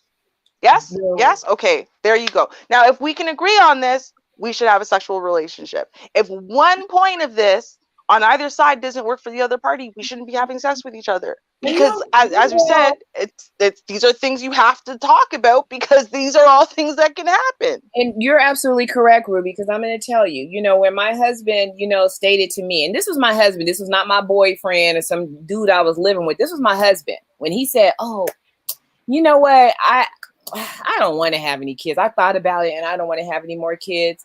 Well, guess what Vonda was not going to do? I'm not about to go and get on the pill. You're not going to force me to put, a hormone into my body to prevent me from having pregnancy so that you can have, raw sex with me. That's my husband. So at the end of the day, he made it very clear that he did not want children. Now, condoms are not 100%, but you know what? He made very damn sure that he protected himself from having children with his wife, and he didn't go and get a vasectomy. So he made sure. So if that barrier that he chose, because he could have chosen vasectomy, which he did not, he chose another barrier. And if that barrier failed, guess what he was going to be? He was going to be a father, because I was not going to put in any additional extra help in it, in preventing it, because he knew I wanted children. Oh. And that's just the bottom line. He knew I wanted children. But I respected that he did not. So it wasn't like I was saying, oh, you're about to use that, then I'm not going to have sex with you. No, we still had sex and everything was still good. But he had to alter how he was going to have sex with me if he did not want to have children. That was not on me to do. And that's, you know, and that's what I'm saying. Each relationship is like totally different, right? Like we was discussing the whole, you know, Jeannie Mai thing, right? Her husband of 10 years, relationship of a total 13 years, hinged it on he wanted to have children. She did not. She told him specifically, I'm not having kids. He wanted to have kids. She did not. They got divorced. A year later, he got a baby. Not with her, with his girlfriend. That's what he wanted. That's what he wanted. Vonda, you know, I have a question, Vonda. Well, I have a question that came up when you said it. It popped in my head the first time, but this particular time when you said it, it's like it's just right there in the front. And I'm like, okay, I gotta speak it. My question is, when he said, I thought about it and I don't want to have any kids, when did he think about it? And you know what? To me, it sounded like he thought about it after we got married, and he just had like, you know what? I kind of thought that he didn't want to have kids anyway, that was something that he just told me, you know, and, you know, of course, you know, that was you know, a reason to carry on with the marriage. You know, it's like, okay, you know, we both want the same things. But like Ruby was saying, I had previously had a child. He had a child. So it wasn't like our marriage was hinging on me having a kid. But I did know that I wanted more children. But it wasn't a make or break type of thing. You know, so like Ruby said, you know, had I not had a child, that most definitely would have been a deal breaker for me. Our marriage would have ended that day. It would have ended that day because that would have told me that I would not have a chance to have a child. Right. Yeah. You know, but I had already had a child. So I'm like, oh, okay, well, I guess it wasn't quote unquote meant to be. But like I said, I went on to, you know, hey, I'm not about to go get on any pill, any Depo-Provera. I'm not about to do any Norplant. I'm not sticking anything in my body. I'm going to be naturally me. My body's going to do what it normally does every single month. And, you know, enter at your own risk. You know, and so with that knowledge, he was like, okay, let me get my equipment. Let me do what I need to do. And we moved on and carried on in our relationship. Yeah. You know, but I did not make that my responsibility. I didn't make it an issue of mine. It was never spoken about.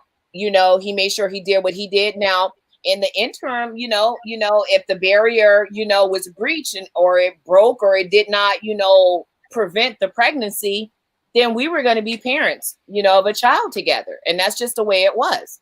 It was no ifs, ands, or buts about it. And the thing, and here's the is I guess, and I would say like this, you know, just from and I don't, you know your husband and stuff like that, but I would say on this matter, if he had a child, right, and you know, outside, because before you all got married, he had a child already, and you had a child already, and I think, and I'm just saying on a male's perspective, right? There's one child over here that is in another home, right? And I'm the dad, but I gotta take care of this child over here. There's another child here in which we are collectively taking care of, but then there's another, you know, and if we have a child, right?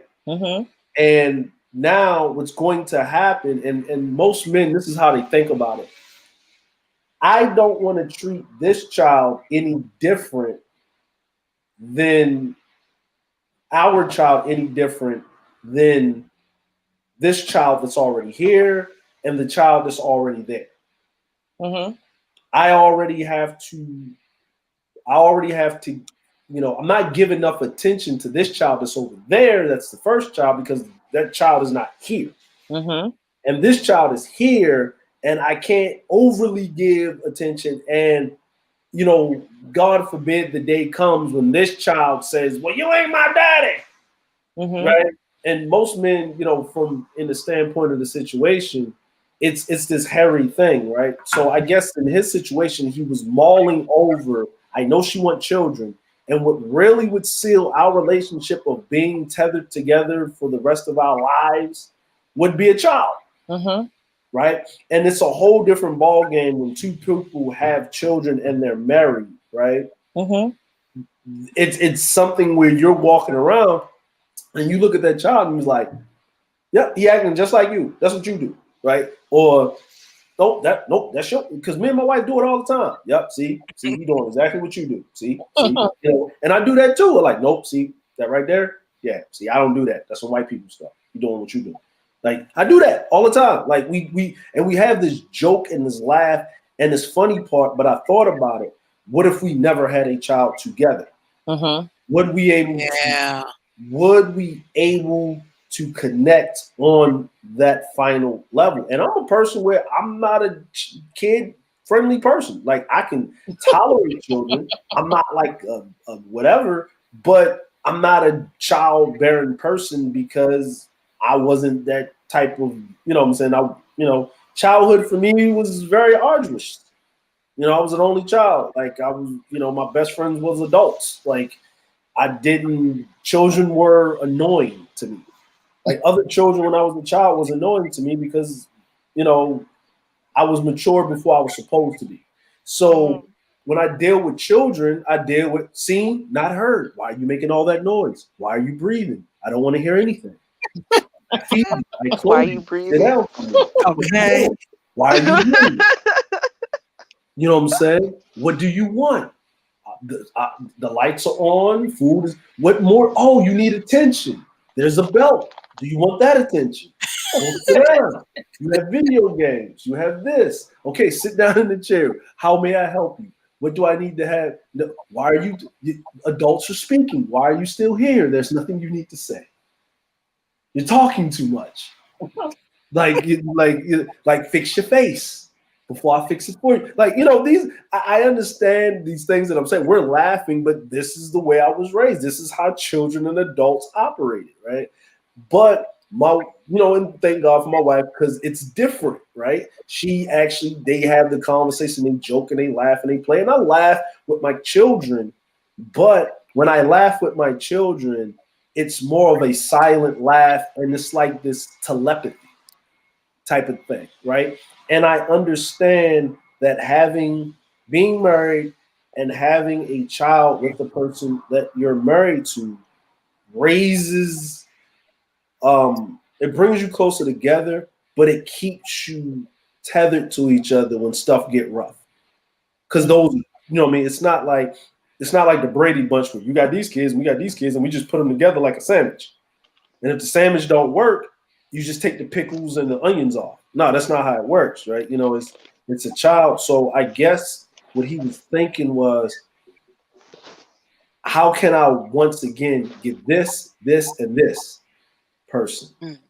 You know what I'm saying? Like, how can this child is here, this child is here. If I bring in another child, then I'm not going to be able to treat my child, because what he's probably thinking in his head, I'm going to try to make up for the child that I'm not there all the time for with our child.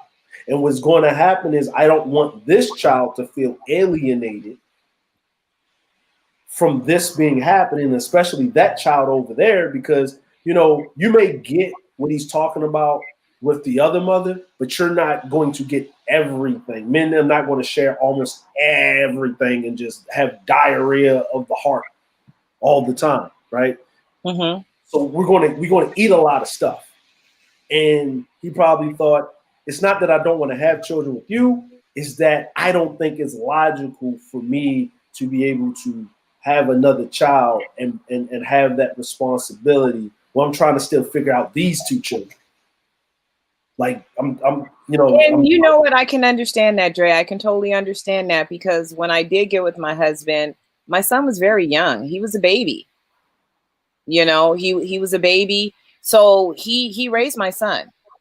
So at the end of the day, my son, he knows who his father is. He knows his father's family and all of that. But in his heart, in his mind, in his life, his father is my husband, and that's just what it is. I never lied to him. Yeah. I could have told him this was your dad and, jacked him up when he was 13 and said, okay, well, no, this ain't really your dad. No, he knew the whole story. But in his heart of hearts, he knows everything. So, but, my husband we raised him together. So even though we're no longer together, we still have in common that child that we raised together, and then the children that he proceeded to go on and have. So we have grandchildren together. Mm-hmm. So there's still a relationship. So I totally understand. So, I mean, essentially, we did not have a child together, but we did raise a child from, infancy into adulthood. Okay. Yeah. True. I hear that. Again, I think a lot of factors matter, right? I think it matters ultimately at the end of the day, yes, how young the existing child or children are at the time of this, this new relationship starting. I think it matters whether or not y'all are the ones who have full custody, or if the other biological parent has full custody. So many factors are going to come into play to dictate on a lot of levels. But I still do think ultimately it comes down to inherently for a woman. And I'm not saying women can't bond with someone else's babies and whatever, but being someone's mom is a very different concept. Like, your mom, right? Like she was in labor with me for 40 hours, and she did, the stuff that people say about moms. And yes, I understand, obviously adopted children, their birth mom is like, they're like, yeah, I met my birth mom so I can see my genes, cool, but my mom is the person who raised me, and I get that. But at the same time, not, having been adopted or from that adopted experience, I still, for me, right? Like, even if I had met a man who had like damn near a newborn, his girl had died in childbirth, and blah blah blah, and then we got close as friends, and then we started dating, and I basically raised this child too. It's still, to me, despite the fact that I don't even want to carry my own children, I honestly don't. I really don't. Anyone who wants to be a free surrogate, let me know. But yeah, no, I don't. I don't want the experience of pregnancy at all. Surrogate, Ruby. Yes, you're gonna have to pay that surrogate. You can't pay the surrogates here, actually. Oh. You can't. Yeah, it's actually illegal to pay surrogates in Canada. Not even bills. No, like you can. Well, remember, medical care is free, so. Okay. Exactly. Yeah. So goodness of your own heart. But the goodness of your own heart. Ain't nobody going through 40 hours of labor with the goodness. No, not even a little bit. Of their own heart. Not even a little Stretch marks and morning sickness. I think not. Look, right. 9 months of your bones stretching and reconfiguring itself with the alien taking over your body. You go to the bathroom now. Yep.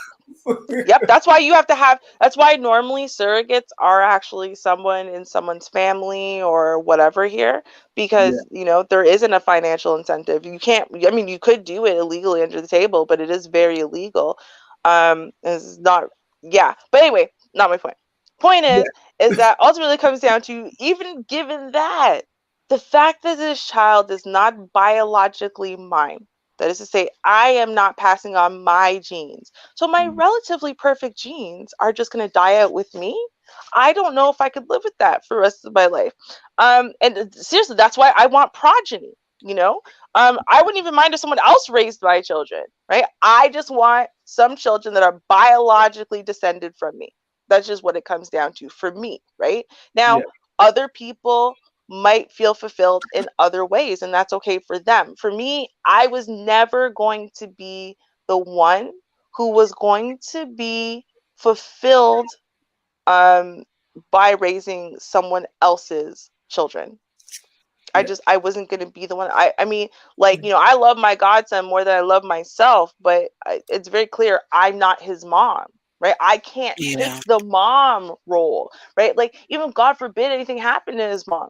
right? I'm his godmother. That means I would take him, but I still wouldn't become his actual mother. You know what I mean? Like, your mom is your mom, right? So I mean, and to me, that is, in essence, it's not something that is interchangeable in a way. So I guess I've always felt that, there's a difference. There is a difference, I think, gender wise, whether you're a guy or a girl.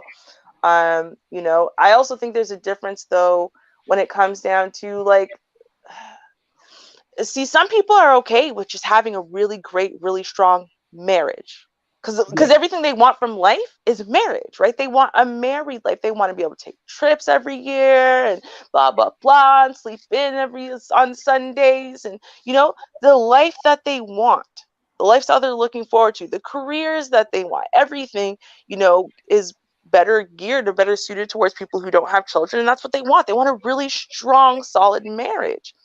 But some people want a family. Yeah. And I think if you are the family kind of person where you want a strong marriage, but that marriage within the context of them being a family. So even the marriage from the start is a family. You need a kid inside the family. So, in that way, I think it depends on the individual person. I do, because some people are okay with that. Some people are okay with kind of just having a strong marriage with this person, and that person has got a kid, and that person sees y'all as a family, but really you're not, because but you're all right with that. You're okay with helping out with the kid and blah blah blah and whatever, but you know what I mean? Like, I don't know. I do feel like there's a difference. I know adoptive parents always say there's not. I feel it, though. Like, I feel like that genetic lineage, that genetic tie, that genetic bond between two people is a different thing. I really do. And I mean, I'm not speaking from experience, obviously, except for my experience having, say, step parents and whatever. But step parents, my stepmother, who is the mother of my baby sister, versus every other step parent I've had. And my bond to all of them, very different. I liked my stepmother when I met her, because her and my father worked together. But when I found out she was going to be living in my house, I was not impressed. When I found out she was going to be bringing a baby, I was really not impressed. I sobbed for weeks, because that meant my parents weren't getting back together. Remember, like, I don't even remember them together. I'm 10 years old now, but somehow I thought, even though they hate each other, one day they were going to get married again. But yeah, no, I was not happy with that. But that being said, in a very short period of time, I grew to be so overly attached to her, really, that, and when I say overly attached, like, just in comparison to any other step parent, or, before or after, because that genetic bonding between us in some way, right? She produced my half sister. So even that, my tie to her was so much stronger, because she produced a sibling that I'm related to. And so when I felt that, I'm like, and I've never felt my mom's been with her husband for way longer than my stepmother and my father were together, and yet I still feel, and my stepmother passed away a long time ago, and I still feel closer to her than I do to my mom's husband. It's just, I don't know. You know what? It just depends on, that bond that you had, because I had my biological father, who I had in my childhood, him and my mom divorced, and then I had a stepfather, and my stepfather, both men have passed on, and I'm going to tell you the fathers that I had, my biological father and my stepfather, they both had a penetrating effect on my life. To this day, my stepfather, I still mourn him. I was not his blood daughter, but to this day, you'll have people that'll say, "Oh, you look just like your dad," and I go, "Yeah, a lot of people say that," and he wasn't my biological father, so but to them, I look like him, and I take every bit of it, And we had a very close, bonding relationship, and his passing was very devastating to me. I still hurt for his death. I still hurt for my biological father, because he raised me for a number of years until him and my mother divorced. And then once they divorced, there was limited contact with him, but that was still my father because that was the man who I knew. That was my father, until I got a stepfather. So I totally understand what you're saying with regards to that, Ruby. And him and my mother, didn't have any more children. When my mom got with my stepfather, she was not having any more kids and he wasn't looking to have any more children. They were looking to ride out the rest of their life together and just love each other. And, of course, her kids came with it and he loved her children, and he treated us as such, Mm-hmm. And that was sorry. Okay, so my mom's fiance, when I was a kid, I loved that man. I really did. I loved that man. We were real cool. I knew for a really long time. My mom was with him for a long time before, we bought the house all together and blah, blah, blah. Eventually they ended up breaking up. Point is though, is that like, to me, like we were super duper duper tight. We really were. But for my stepmother coming in and having my sister changed my perception of what like closeness was for me, right? Yeah. And it that's not to say like that that's not to cheapen anything that you said, Vonda, at all. I'm just saying that for me, her producing my sister changed everything for me because she gave me a baby sister. I never had a sister, right? I was an only kid until she gave me a sister that is my sister, right? She might be my little white sister, but she's still my sister. And so, I had never had that. And so even though I didn't get along as well with her, maybe, but even though she was white, even though there's so many things, even though realistically they were only together for not all that, like maybe 4 or 5 years, and then that turned into this whole trauma, and blah blah blah, all this stuff. It's still there was a different kind of love for her because she produced my sister. Do you know what I mean? And so that's what I like. Again, I'm like, I don't know, because I have to go by what people tell you feel about children or about the father of your child and whatever, because I don't have kids yet. Right. But like, I remember one of my best friends telling me, like, still to this day, the only person she has ever, taken a number 2 in front of is the father of her daughter. And she said she would sit on the toilet and call him in, and he would actually stand there and have conversations with her while she was taking number 2. She had never had that kind of closeness before or after that, but that was the father of her daughter. And it just was like, even though, they were really young at the time, and, they broke up and blah, blah, blah. She was with her fiance for way longer. She had 2 kids with him, and wasn't the same. And so I think, it also matters, when the kid is born, how formative that is in your life, how life-changing it is in your life, and blah, blah, blah. So, I mean, there are other factors to consider. I'm not saying like there's not any other factors, but I think that the love of a kid is important. Like, you have to both the mother and the father, or the husband and the wife in this relationship, have to like equally love and parent a kid. Let's put it that way then. At least one kid. Y'all have to be loving and parenting in equal measure this one kid, pouring all of your love and your worry and your concerns and your devotion, your resources into this one kid, as devoted as the other, right? If one is the parent and the other one's like your spouse, right? Then I think that maybe that's where the imbalance is. Because I had my parents were 50-50, right? So because my parents were 50-50, no one ever had a chance to come in and be a parent to me. They were always the step parent. They were always the, my parents' spouse. They never were a parent to me, because my parents literally shared me every other day, every other weekend. So you're just here to entertain my parents. You're not really here for me. Right? Yeah, no, that's how it was. And my parents lived 5 minutes away from each other. So it was never, you know what I mean? My parents still shared parenting 100% with each other.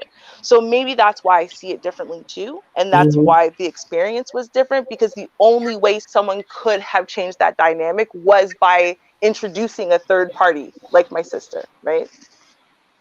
Yeah, and I say, like, and I've noticed it's a little. I noticed there's like nuances between like men and women, and it goes back to a lot of when your psychology is tied to in some cases your biology, where men don't really get close to the child until the child is actually here, right? Like the child is here. We don't carry children for 9 months, so we don't imprint ourselves on the child until the child is here. So that's why a man that's not biologically the child's father can imprint himself on that child if he's there from birth all the way up through the adolescence and so forth. Where, as you know, a woman, there's a difference in imprint. She can do it, but it's not as bonding as if that woman carried that child for 9 months. Yeah. You know, it's a whole different ball game, because yes, I help you make the child as the man, but what you do from further on, how your stress levels are, what you eat, you know, just all of that can affect everything through the birth until birth, and it's this thing where you look at it and you say, okay, like if someone says, okay, well, you was the only child. Yeah, I was the only child, and I had a dad. I knew who my dad was. But if you ask me, well, I had a father, like how many dads did you have? I could say I had 6 of them.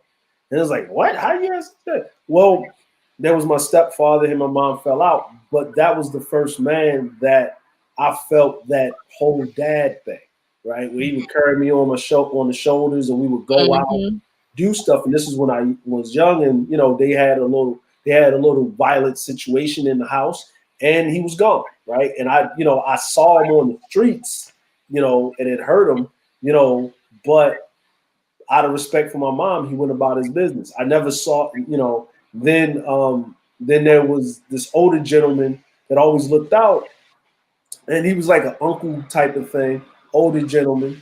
And he passed away maybe 6-7 years because he was older, but he always looked out and stuff like that. And he was, and him, and then there was my godfather, Mr. Frank, right? He was a mulatto guy. He was he looked like he was white, but he was black. He was really light. He was lighter than white people. And he had these properties and stuff. And that was actually the first place that me and my mom actually lived, was at his house before we moved. And he was a great guy, and so have you, or whatever. And then I had my uncles, all of my uncles. And I got different stages of fatherhood, being a man, by observing, watching, and them giving me tutelage by dealing with me directly. And and it's certain things that stuck with me. But if you said, okay, you got one father, but you have a daddy, and then that comes to the places when they say it takes a village to raise a child, right? And it takes several men. Then I had, my grandfather, and my uncle's grandfather, where he would just give me these, where I actually saw my uncle's grandfather, and I just call him granddad because it just got too complicated after that, right? So, okay, but he was 85 years old, and his wife, grandmother, I was thinking she was the grandma. I call her grandma. This short, light-skinned lady. She looked really white, ridiculously white, right? I thought it was a white woman, but she was, once again, she was black. But he was dark. I'm dark, but he was purple dark. Really tall, slim, but he had all his hair at 85, and it was all white. It was all grayed out. It wasn't even like that kind of black going to gray. It was white gray. Somebody dyed it white or something. His mustache was white, his eyebrows was white, and he was the coolest, relaxed man I ever met. And he was from North Carolina, but they never had any children, ever. Never had any children. 50 years of marriage, never had any children. And the most comedy that I would see is when they would get into arguments.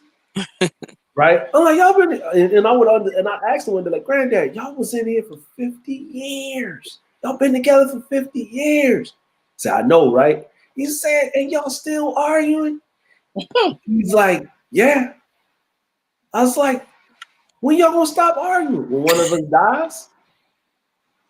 I was like, what? He said, yeah. She can't argue with me if I'm dead. And I can't argue with her if she's dead. That's when you stop arguing with people that you're married to. He said, what if you get divorced? You still argue if you got kids. I was like, well, what if you don't got kids? He said, I don't know, because I never got divorced. I just know the people that still argue when they got kids, even when they divorced. I was like, because they got kids. And I was like, okay. And he would break things down to me, but they raised my uncle, right, and his sister. But I saw that there was something else, though. There was, because I saw how I was staying with my aunt and my uncle, and I would stay with my aunts and uncles when my mom was going through her little spells and stuff. But as much as they gave me love, I knew by just watching them with their own children that I'm never going to get that. Because and a funny part about that was I wasn't jealous about it, but I understood it to the point where, and even if they gave me the same, it would be a disservice to their own children to a certain degree, right? Like they're, and I respected that. So when, me and my wife got together in certain things, I made sure that everyone was treated the same across the board. Yeah. And it's easier for men to do it. Hats off to the women that can do it and understand it. But the basic thing is the worst thing a man can do, and this is where I understand what Vonda was saying, is that if she never had kids, and if he said he didn't want to have kids, right, but he already had some kids, the marriage would have been over. I get it, especially from a woman's standpoint. From a man's standpoint, if I get it also, but you don't have to carry a life form like 9 months plus life, right? Like it's like as a man, you're always in a deficit to a woman when it comes to children, because they got to carry it for 9 months before it gets here. So if the kid lives to be like, like if the kid lives to be, okay, the kid's grown at 18. Well, no, the kid's grown at 18 for you, but it's 18 plus 9 months for her. Like it's you always offer the 9 months and add on the hours or whatever later. Like you compile that, then you got to add on the year of her body readjusting itself. Exactly. Like, readjust itself, and then if you get her pregnant again, then you tack on that again, plus the division of the process or whatever. So most sensible, logical men understand and then there's the chemical makeup of everything, how the brain changes, the biology changes. I'm like, this is a life form that is being nurtured by one life form, and it takes a lot of energy to make things. Like, the only thing you got to do is when the baby gets here or it's coming, is you just got to stand there, have her call you everything in the book, squeeze the life out of your hands, just for how long that child gets. You just got to show up and be there. Yeah, you ain't got to do nothing. You just got to be there. And if you you know what though? Your pull-out game got to be on point. I'm glad that you actually mentioned the brain changing, because this is actually, it goes to another point you made earlier. So, and any woman who's been pregnant or been around pregnant women knows, baby brain is real. Right. And the reason why women become just absent-minded, what the hell's wrong with you? It is because literally what happens is your brain is rewiring itself because of pregnancy. And so because you now have to become a master at multitasking and you Mm-hmm. have to now start suddenly seeing the world in a wildly different way very quickly. Mhm. And so a woman's brain takes the time of pregnancy to rewire itself. That's why men normally are not really great with baby stuff, especially with the first kid. They catch up by the time they get to like the second one. If you're having them back to back, it's because a man's brain starts rewiring itself when the baby pops out, for the most Yeah. part. Now, because men do, everyone who is in contact with and responsible for raising these babies goes through the baby brain thing. It just comes down to when does it start? When did it start? You're absolutely correct, Ruby. I mean, for Right? the woman, it does start sooner for her because she's going through the hormonal psychological changes. You know, Mhm. for me, when I was pregnant, what it made me want to do is I had to think in my mind, it made me want to think in protective mode. You Right. know, the things that I had planned for my life before I got pregnant, I was like, no, I can't do that because I'm about to be a mother. So Yeah. I'm going to have to rewire. It made me rewire everything and gear everything that I did, every decision that I make Mm-hmm. or future decision around this baby. Mhm.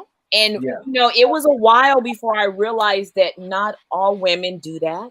Not all Mhm. women react in that way. And for me, it was really, you know, soul awakening for me when I realized that not all women did that. You know, but for the most Mhm. part, it is a chemical thing that happens. You start to nest. You start Mhm. to go into protective mode and like, oh no, I'm not going to be able to do that because I'm about to be a mother.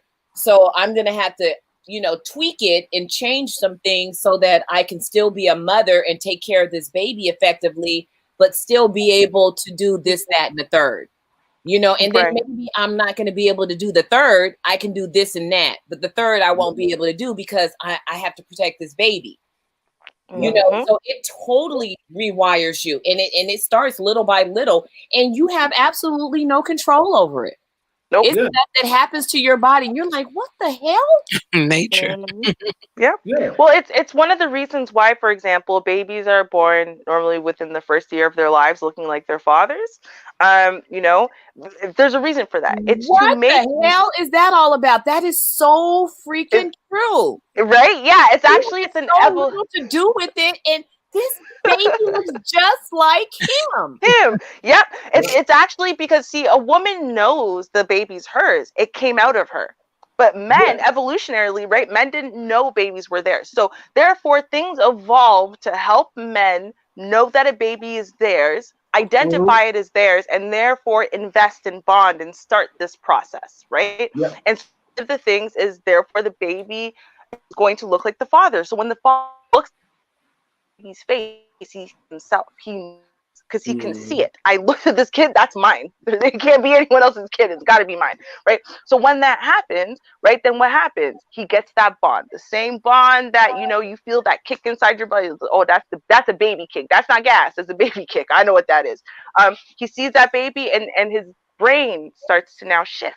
Right, and that Yeah. starts this process and continues the bonding every time he looks and he sees himself in that kid, and that's why that resemblance is so strong in the early years, because Mhm. otherwise, I mean, now we got DNA testing or whatever, but for the majority of human existence, we didn't have that. So he just had to know. He just had to know. How do you know? Unless there's some identifiable trait. And if the baby is gonna look just like mom at 18, that's cool. But how do you get dad to invest now and believe it's his? Well, Shoot, he's that baby pop out looking just like Cameron. You be like, what the mhm, hell? Yeah. every I'm time. He like, didn't push. He didn't get not one stretch mark. He didn't gain 1 ounce. yeah. Not a day of morning sickness. And we argued the whole 9 months. And this baby pops out and looks just like him. Just like him. Yep. Yeah. And like when my son was born, right? Like, and I'm in Japan, right? So the Japanese doctor looks at me and says, he just holds my son like right next to me, right? Like, Mhm. and then wife looks, we wasn't married at the time, But I look at and I hold my son, and I'm saying to myself, if I say this baby ain't mine, I'm going to jail for murder. Like, you know what I'm saying? Because I'm like, he looks just like me. Like, he looked just like you, Dre. I've seen a picture of him with the baby. I'm like, twins. It's like, where's the mom at? Did you do this by yourself? Yeah, like I'm walking around like, and the and the thing is like, because people in Japan have kids later. So when I'm walking around with my son, they just think oh, that's your older brother. That's your brother, yeah. No, that's my son. Like, what? Oh, because you raised him? No, that's my son. No. Like, child. He's a child. Like, he's a child. I'm the parent. Do you understand? Oh, okay. And they think the wife is like the sister or whatever. Like a lot of times people think my wife is like where's the real mom at? Like, they actually ask them at school, like, oh, this your mom? Oh, this your stepmom. So where's your real mom? No, that's my real mom. Like, she was actually, my son had said, she actually went to the hospital and had me. Like, he has all your features, Dre. He has your nose, your mouth. He has all of your features. So I was like, the only thing he didn't get from me, he got from her was hair color. Well, it's funny because like now, with the exception of my skin tone, right, I look exactly like my mother. I look exactly like her, right? But when I was born, I looked exactly like my father, down to the shape of my legs, even like everything, right? And my mom used to cry. She told me she used to cry all the time. So everyone would be like, "Oh, she looks just like her father," and then it would make my mom cry because she wanted a baby who looks just like her, right? Because she looks like her mom, so she wanted a little mini me. And here I am going and looking like my daddy and looking like my daddy's side of the family. She was so incensed by this, right? So yeah, and then you want to hear ignorancy come out. So one of the things that that side of my family has is the wider noses, right? And my mom's got the long narrow face with the long narrow nose, and so she was scared that I'm gonna get this long narrow face with a really wide nose. So she used to do that thing where you pinch the nose, pinch it to keep it. So she'd pinch my nostrils for until I would cry to try to make sure my nose. I'm like, did you really believe that would work? Like, she's like, well, it worked, didn't it? Look at your nose. That's not because you pinched my nose and everything. Hey. Crying, like, stop. Oh God, that's terrible. But see, I'm like, if you really think about it, right? Like, my wife, she's what we call it is what she call it in her family is she got the boy curse, right? Where she got like all three of the kids are boys, right? And she wanted a girl. She wanted a girl bad, right? So her younger brother, which is the middle one, he got number 3 boys. He wanted a girl, right? So the youngest one, he's got one child. One time he got a girl. Now the crazy part is like my niece looks just like my wife. They run around like twins, right? So I was like, look, there you go. There's your girl. She's like, well, no, we're not. No, we're no more kids. She's like, no, we're at the victory lap. No, the youngest one is 16. Why are you going to trip and drop the baton on the relay? No, we at the victory lap. What are you doing? No, no. The youngest one is 16. Just one more, Dre. One more.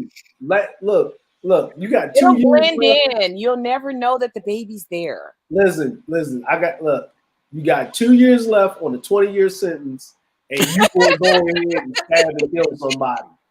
No, absolutely not. Nope. I'm sorry. I want a girl. You got a niece. There you go. Hey, it's a good thing about her. What? You gotta give her back. It's a great thing. You got to give her back.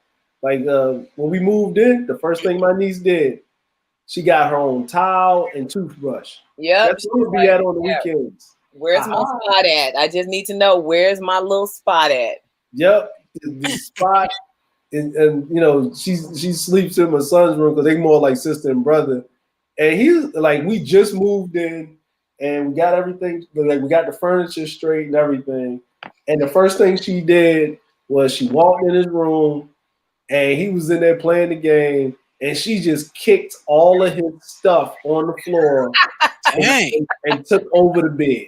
Like, you already know on the weekends, this my bed, right? Like, you already know. And he looked at me. I said, what? And he didn't even say, you lucky you my cousin. He said, you lucky you my little sister. I'll let you have it. He just let it ride. And then, you know, when he went to sleep, guess who was sleeping on the floor on the futon and she was on the bed? She made that very clear. She put her demand in from the gate. She was playing and when and like, you know, so her and her mom are good and stuff, but when her and my wife go out, oh man, they out there dressing like twins and shopping and all kinds of stuff and eating the same things. She come back in the house, and then when my niece leave and stuff, and she give me that look like, you know, like, what a girl, and like, yeah, you just had one and you get one every weekend. Okay. On rental. On rental. You know, like Blockbuster Video. Get back. You know what I'm saying? And ain't no late fees. Okay. And you know the crazy part is, like, my niece's birthday is like the 30th of October, and my wife's birthday is like November 2nd. So it's like they just like We're talking about Scorpios. I'm the 29th. We are all Scorpio sisters. That is so close. Like they real close, right? Like real close, to give you a toothache, like, because my son's birthday is the 22nd of November, right? So like I said, man, I wish she was born like on the 28th. And she's like, oh, you ain't gonna do that, save a present for Christmas for him. I was like, Jesus. You know, your birthday was like too close to Christmas. You and Jesus on your birthday. You gonna get a Christmas birthday gift. No, it's not close enough. A Jesus gift. That's it's not close enough. You have to be born after December 15th for that to work. My sister is born November 30th. It's not close enough. It is. Unfortunately, it's too far. I know. See, I'm using those 80s, like the early 80s birthdays etiquette. You know, this is before they had Black Friday for, like, you know, and all that, really. Like, it was really hitting. Like if your birthday was after Thanksgiving, oh, you and Jesus gonna share a birthday. Like, oh, that's mean. You like, well, that's fair, because our Thanksgiving was like last weekend, right? Our Thanksgiving is always like the first, second week in October, so Thanksgiving is not even a factor in it. It just comes down to, and until like the heavy Christmas. If I go into stores and everything is Christmas season, then you're waiting till Christmas. But right, which is not until December. So if you are born in the month of November, you still reasonably have an argument. But as soon as, like, if you are born in the first week or so of December, you still will get a gift, but you can't throw a party. No one has money or time for a party, right? No, because Christmas is coming, right? I gotta shop. I got this. I don't have time for you and your birthday. Again, I'll celebrate with you on Christmas Day, Boxing Day, New Year's Eve, New Year's Day, right? Like, there's a whole bunch of holidays that are coming up. We'll just make that your birthday too, right? But if you were born in November, you're still safe. That's unfortunately, I wish it could be different, because it was just close enough that it did put a little bit of hardship, but not enough hardship that I could justify. Just be because y'all Thanksgiving is in October. See, our Thanksgiving is like the end of November. Yeah. See, that's like, and it's weird, right? Because, like, you already know that first, like, when you get older as an adult, like as a kid, you didn't understand that, right? And then as an adult, you understood paydays. Oh no, all payday money will be going to Christmas presents, to people that we like, we kind of don't like, and because they family. See, you can't say you like or dislike family to a certain degree unless they did something totally egregious, like owe you money. Then pay it back, right? Yeah, they're on the list then. Okay. Yeah, like this. But it's but see, like, you know what though? Hold on. But I feel like either way, it's still, that actually still puts you at a disadvantage, because if your birthday is only a few days before or after Thanksgiving, then that means you're going to see me too. That means all you got to do is buy my gift a little bit early and give it to me on Thanksgiving. So I still feel like you don't get that out, at least not in a family like mine. You still wouldn't get that out because if you're going to see me within a few days before, or, you know, plus or minus my birthday, then I should still get a present. That's all I say, right? Like, what's up? I understand exactly what you're saying. The issue is like this was the rationale that I always heard, because like my birthday was in this weird predicament, right? Like, because like mine's on 30th of September, so my birthday was like in this weird predicament. It was. You had no excuses not to come up, right? With a birthday present. Nope, you can't use, you going back to school. Yeah, your birthday present gonna be some school clothes. Nope, can't do that, right? It's way before Halloween. Matter of fact, Columbus Day, like in 2 weeks, you get a 3-day weekend. So it's right before the 1st, like it's the 30th, right? So you knew what was gonna happen. You better have my money. like I'm in this perfect thing right here. The weather's still kind of warm. You know what I'm saying? You still kind of got that summer hangover. You're just sliding in, right? But right, like I can even act a fool for the first quarter, like the first half a quarter in school, and not really pay attention because you can't use my report card as an excuse on why you didn't have my money. Like, you know what I'm saying? Like it's just perfect. Like, this is right there. What I would feel sorry for is people that have a birthday like right before Christmas, like on Christmas, after Christmas, and after like the first of the year. Like, if your birthday was anywhere like after Thanksgiving and before Martin Luther King's birthday, I felt sorry for you because you wasn't going to fully enjoy it. You know why? Because if it was after Christmas, but before the first of the year, only thing you're gonna get is money. That's all you're gonna get. Everybody is so burnt out on shopping. They've been shopping since freaking September. They not shopping for nothing for your birthday if you in December or January. Yeah, like you exactly. And then you're not going. And here's the next one. You're not even gonna get that. Like you gonna get you know what you're gonna get? You're gonna get your birthday money and New Year cards.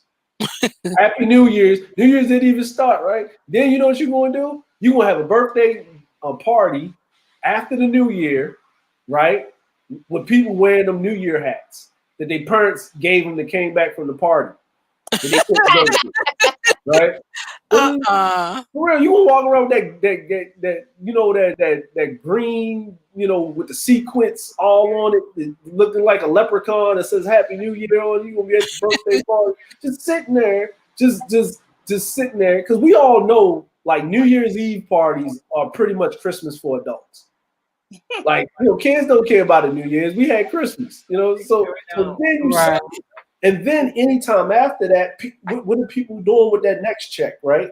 They making up all the money they spent on Christmas and what they spent on New Year's Eve. You know, making bad decisions for their resolution. You know what I'm saying? Lord, I'm gonna get me somebody new and all this. And then, you know, so then if your birthday is in January and it's after Martin Luther King birthday, then you're pretty much straight. I feel sorry for people that was born at the end. And if you think about it, you really think about it, like, man, my mom and daddy, they had me like after I was a New Year's baby. They could see me doing New Year's and stuff. Like boys, or you know, or right before springtime at the end of cuffing season. Like it's great. Like but you know, having kids, you know, for men and women are different. And I can understand that. But I do think there's a difference between saying that you don't want to have kids, saying that you don't want to have kids right now, saying that you don't feel responsible enough to have children, right? Or, you don't want to ruin a child's life because you're mentally not prepared or emotionally prepared through whatever trauma you went through in your life. And to be honest with you, no one's really prepared to have kids. True. That is so true. You're not prepared, because I'm going to tell you, I had my child. I was 17 years old, and I'm going to tell you right now, had I not had that child at 17, I can't tell you that I would have children now. You understand what I'm saying? I would have consciously, as I grew older and I saw how the world was evolving, I would have consciously made the decision not to have children. But as a 17-year-old, you're like, oh, I can do this. It's a baby. I can do this. I can just change my life. Your mind is younger and it's fresher, and you're very idealistic as a teenager. But let's say I would have gotten pregnant as a 30-year-old woman, and let's say I wasn't married at the time, which I was. I would have had that baby at 30, but let's say I wasn't. I may have said, you know what? I'm not having no children. This world is jacked up. You're out of your mind. I'm not having no kids. I would have made a conscious decision not to have a child. I didn't know at 17 that I wanted to be a mother, but I, became pregnant and I said, oh, I'm about to be a mother. Right. You know what a big difference is, though, is that the way you see the world and saw the world growing up is very different than how you would have seen it if you hadn't had the baby to begin with, because your brain wouldn't have rewired itself to see the world from a mother's eyes, right? So, I mean, in and of itself, even the way, not only what you noticed, but how you perceived what you noticed, everything might still be totally different. So it's like, then there's that whole third variable thing where it's like, well, if your brain had never rewired itself, you never had seen the world from a mother's eyes, seeing it in the context that you did, having the fulfillment of, this kid. I mean, but also not like, I'm not trying to say this in a bad way, but also having the baggage of having a kid, because having a baby, having a 3-year-old means you can't, someone offers you, hey, do you want to go do a modeling shoot in Bali for 3 months? No, you can't, because you have a baby. You're right? right. I feel like, oh no, I'm sorry, I can't. A little busy right now. Right. That's very true. That's very true. Right. So it's like everything. It's so funny how, because I've actually sat there and I've thought about it, how like one decision, one moment in time in your life or whatever. And there used to be this show called Twice in a Lifetime. And basically like people kind of die like really kind of terrible deaths. And, at the time, the way that they die, it's kind of, they're just in a bad spot in life, don't really like them, or they're miserable or whatever. And they always go back to random, like, it's not like, oh, well, everyone goes back to when they're 17. No, they go back to this one pivotal moment in this person's life that changed everything for the negative, right? And then from there, it was a path tree of decisions. But if they hadn't, taken that first step, then everything would have been fine. Or if they had taken a different step, you know what I mean? So it's like, you never know how you would have seen things. If I had children, if I had, kind of repeated the cycle in my family, which is that every woman up until me got pregnant before the age of 18 on my mom's side, right? So, or, definitely within their teens, right? Because my mom got pregnant at 18. So, what if I had continued that cycle? Everything would be different. Like things that I think now probably would be different. I had always wanted this and that and blah, blah, blah. Well, how would I have lived life? Would I have just said, okay, well, I'll just have a bunch of kids, short and quick, and then I'll worry about whether or not he's Mr. Forever, since I already have my kids with this one guy? Because I've made so many choices around making sure not only the guy is right, but then from there, our situation's got to be, as well as possible. And like, I was all about pre-planning the things that I can plan. And then from there, now that, I'll throw myself into Schitt's Creek and, hope I can find a panel at some point. But, if I had already, had the oops baby at 18, well, from there, what choices would I have made? Would I have chosen to abstain and wait for Mr. Right to come along like my mom did? Would I have just said, okay, well, let me just get them out back to back because I still want my kids to have siblings and I still want this and I don't know, right? And like, there's no way of me being able to say that because I know my brain would have changed, right? In a way that I can't predict. Yeah, right. You really can't. You cannot predict how your brain or how you're going to react once you have a kid. I mean, like with my siblings, I was the youngest. I was 17. I had a sister that was 18. I had a sister that was 19 when she had her first child. My brother was 18.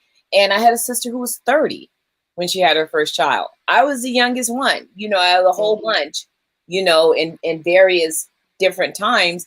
But in totality, I was the youngest one. And, I can see at 17, the whole change that my brain made because, just with you even saying, had I not had a child and this man's telling me, hey, I'm not having no more kids. Oh, hell on that. I'm having a baby, but I had a child. So I had been satiated by having had a child. Now, yes, I did want more children, but I had already had a child. So I've been there, done that. I had already been there and done that. So it was easier for me to just kind of, okay, well, if that's what you say, I guess that's being born again. So that's what happens when you have a child, you're born again. And we're going to end on that note. And thank you so much, ladies. And DeAndre, thank you for joining the panel. Thank you for having me, Char. I really appreciate it. I really love and enjoy being on your panels. Well, thank you. Well, thank you. And tomorrow, ladies and gentlemen, don't forget we have article reaction at 6:30 p.m. Central. So come by and check that out. And we'll play the commercial on the way out. All right. Good night and peace, y'all. Cheers, y'all. Out.